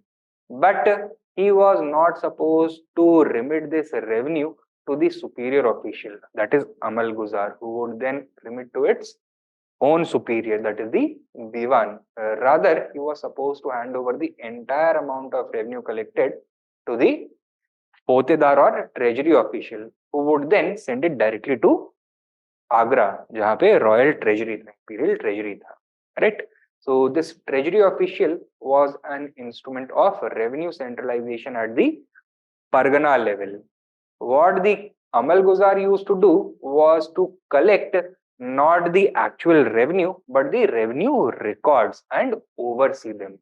Similarly, the provincial diwan was supposed to oversee the revenue records from the entire province, from all the sarkars in the province. On the basis of that, he was supposed to prepare a ledger for the revenue income of that particular province and in accordance plan for revenue expenditure, raise demands, and on the basis of this demand the state would assign a particular amount of money, right, to run the administration of each and every province. At the village level, the traditional system continued under local village headmen. Now, these local village headmen were none other than the large landowners in every village known as zamindars. Right? Now, these zamindars were the traditional village headmen. They were also acting as agents of the Mughal Empire at the village level. क्या काम करते थे ये?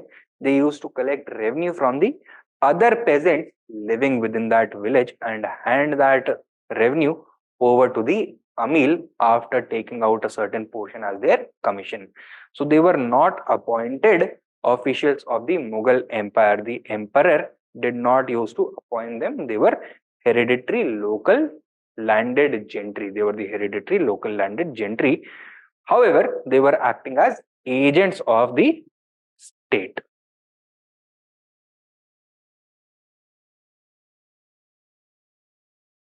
During the reign of Akbar, there were a total of 15 subas. During the reign of Shah Jahan, the number of Mughal subas reached its peak at 22.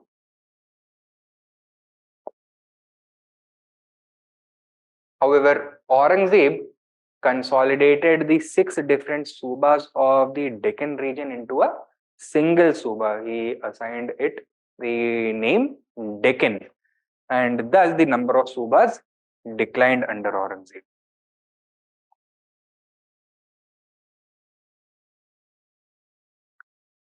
He reconstituted the entire Deccan as a single suba, resulting in 21 such subas existing during his reign.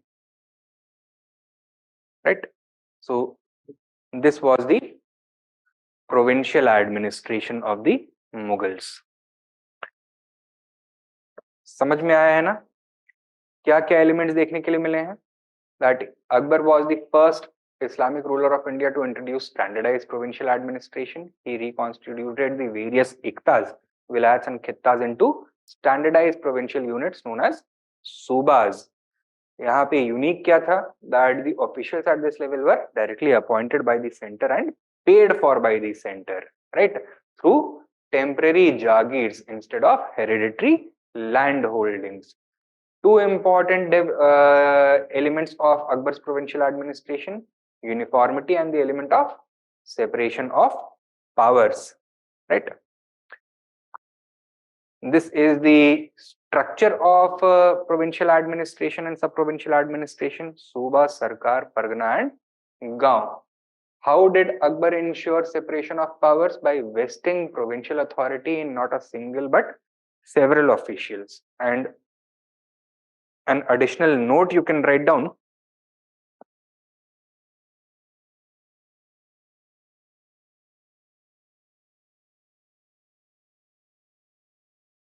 Akbar adopted the practice of appointing provincial divans with a higher mansab rank than the subedar.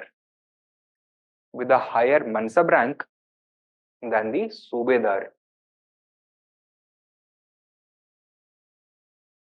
This ensured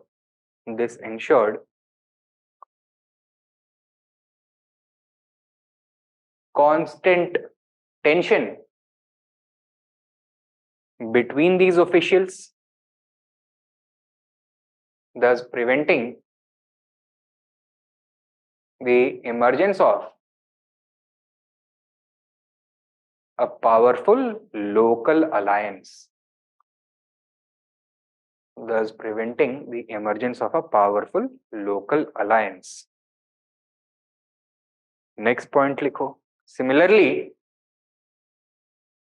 the Bakshi was empowered to bypass the Subedar.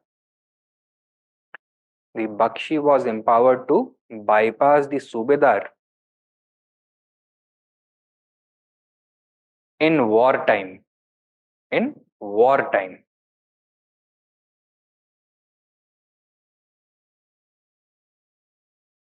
Next point. Further, royal spies constantly monitored provincial officials and sent regular reports to the center.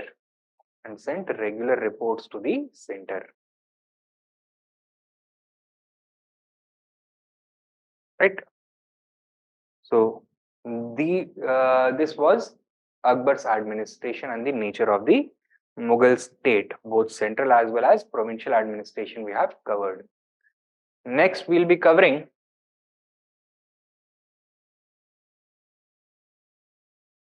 revenue administration.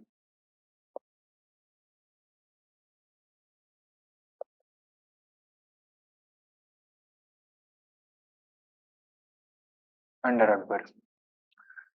Look, Akbar governed an extensive empire with a great degree of climatic, geographical, and cultural diversity. Therefore, there was no single system of revenue administration. Rather, in different regions during different times, different systems of revenue administration were in operation. These included the NUSC system of revenue administration, where the revenue demand was based on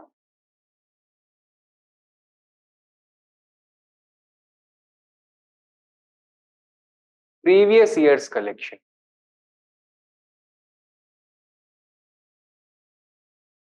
So there was no scientific survey or measurement of land that was done on the basis of the previous year's collection. This year's production was compared through an estimation process. So guesswork involved hota tha.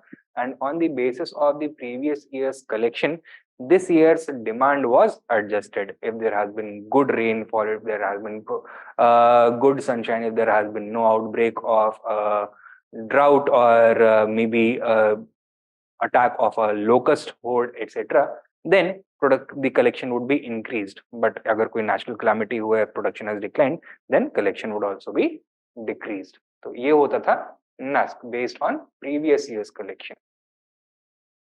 Second system used to be called Batai or Galla Bakshi. where revenue was collected on the basis of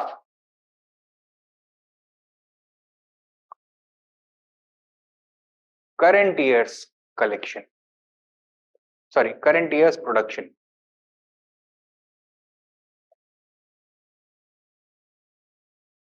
As the name suggests, Batai refers to the strategy or to the method of division of the crop into two halves. One half for the state, the other half for the farmer to retain. Right. तीन तरह का बटाई होता था, खेत बटाई, लांग बटाई and रास बटाई. Right. खेत बटाई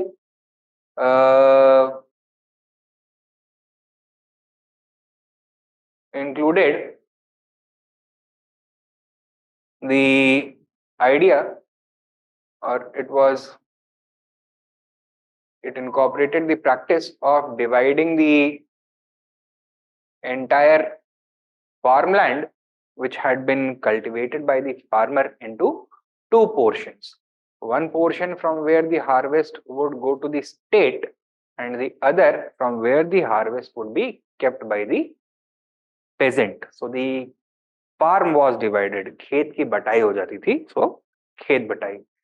लांग बटाई was the process when the crops were first harvested, they were bundled up, and then the different you can say stalks of crop were divided into two portions. One portion would go to the state, one portion would be kept by the peasant, right?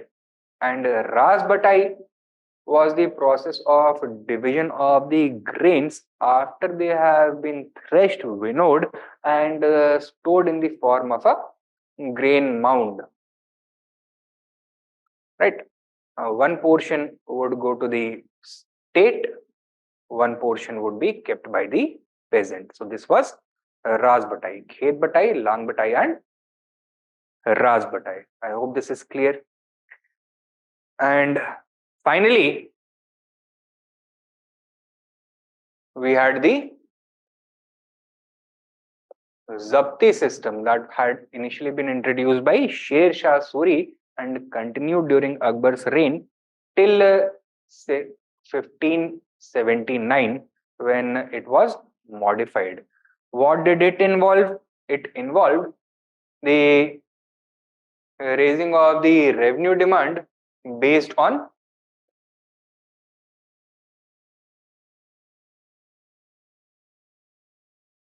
estimated production.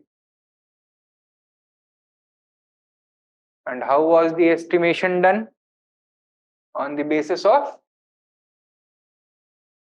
survey and measurement of land. We have already covered it. Two figures were important over here. One known as the Jama, that is the estimated revenue, and the other known as the Hasil, that is actual revenue. The biggest concern for the state was reducing the gap between Jama and Hasil, right? तो इसमें gap जितना minimum हो सके उतना state के लिए better होगा. For this, Sher Shah Suri had introduced the system of categorizing the land on the basis of soil quality into good, bad, and average land. And Jama was estimated on the basis of average production of these categories, which was applied to every plot of land, so that from every plot of land, the gap between Jama and Hasil may be minimized as far as possible. Right? In 1579, Akbar introduced a modified version of the Zabti system known as the Ain-e-Dahsala.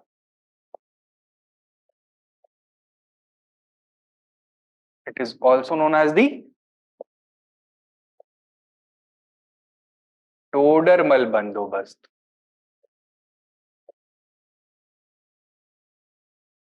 हाँ क्या ये? It was a modified version of the Zabti system.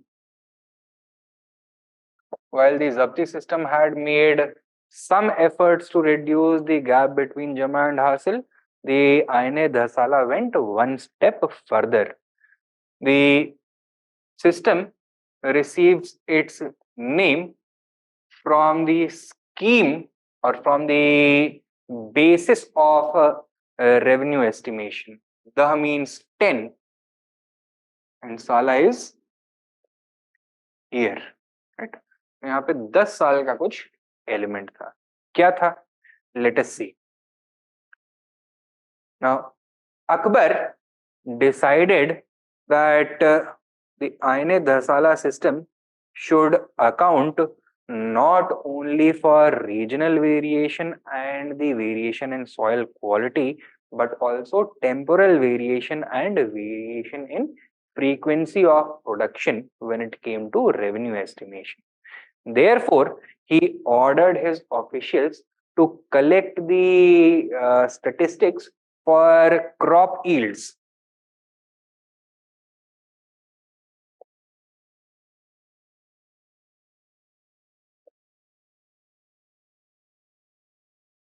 For 10 years.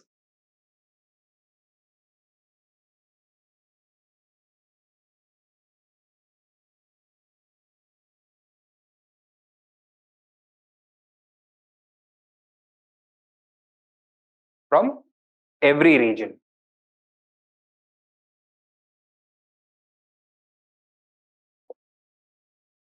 Right? Further, land was graded on the basis of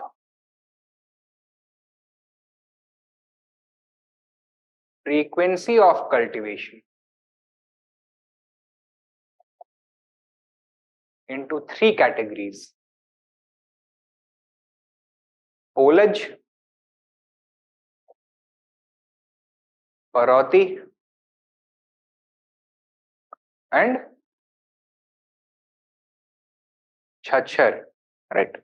Foliage land was land which was producing at least one crop every year. Paroti land was land which had to be left fallow, left barren for 1 or 2 years for the soil to revive, to recover its fertility. And chachar land was the poorest quality of land which had to be left fallow for a period of 4 to 5 years before the next crop could be sown.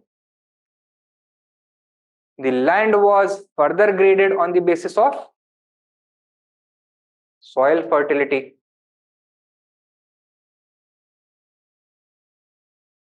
Into 3 categories: good, average, and bad. Right? So the entire foliage land was further subdivided. Paroti land was further subdivided. Chachar land was further subdivided into good, average, and bad.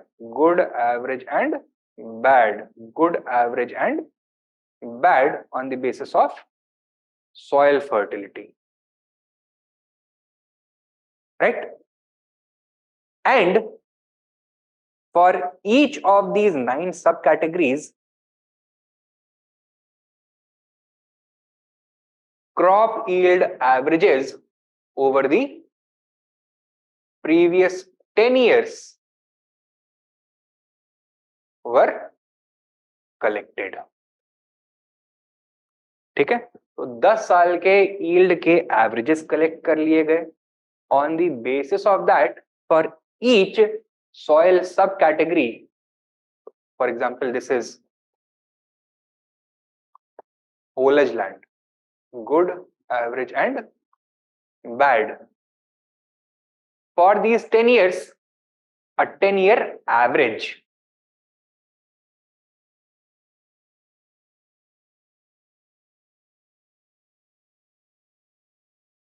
was calculated. And from now on, from 1580 onwards, as each parcel of land was measured,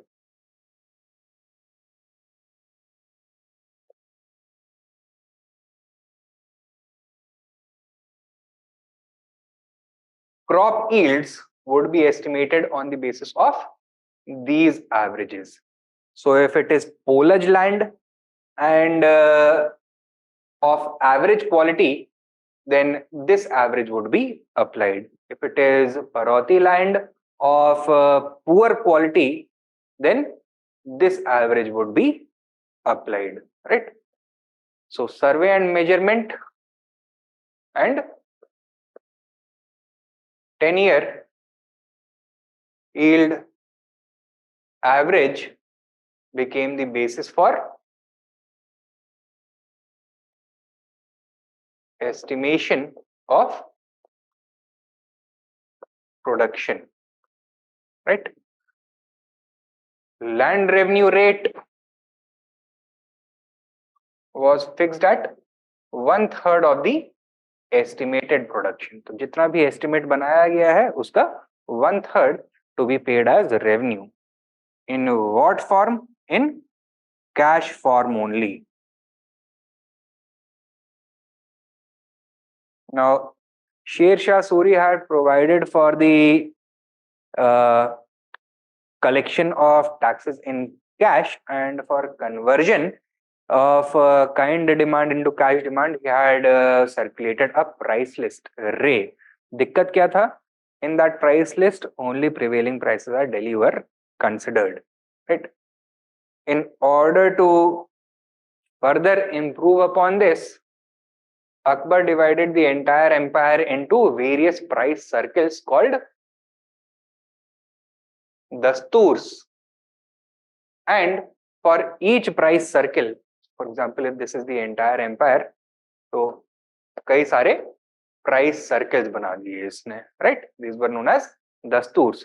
Now, in each price circle, the prevailing prices were largely uniform, right? Her region का अलग-अलग set of prices था. For each, he had price lists or dasture amals prepared, and this became the basis for the conversion of kind demand into cash demand. Now, these dasture amals also accounted for temporal variation in prices, right? So once again, for each and every commodity which farmers were growing in each of these regions, over the past 10 years, जितने भी market में उसने prices command किए हैं, सबका data maintain किया गया, and ultimately on the basis of this data, the 10-year average of prices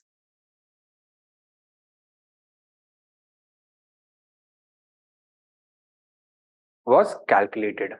And इस दस्तूर अमल में यही averages mentioned थे. So for example, maybe 4 years were good years, 3 years were bad years, 4 years were average years. So next जो भी crop yield होता है, it would have a good mixture of both high prices as well as low prices and average prices. So the price list now accounted both for regional variability as well as temporal variability of prices. So this became the basis for conversion. The Aine Dasala also had the same elements of patta and kabuliyat. It also provided for Sondhar loans,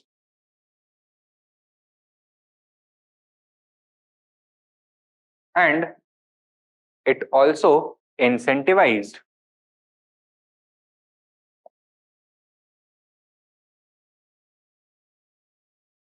expansion of agriculture. कैसे?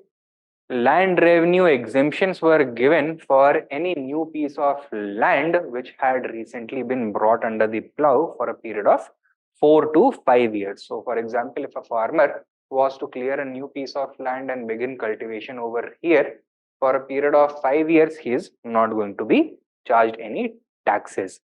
Further, Akbar also proclaimed that from this point forwards, all the land that the state is giving away as charity, as waqf or wazifa or as inam, at least 50% of that is going to consist of this Banjar land, that is land which is fertile but is not yet under the plow, right? So the people who have been assigned these grants will be encouraged to bring it under the plow. So these were the elements of of Akbar's Aine Dhasala system. I hope this is clear. Notes इसके हम अगली class में ले लेंगे. ठीक है, समझ में आया है ना guys?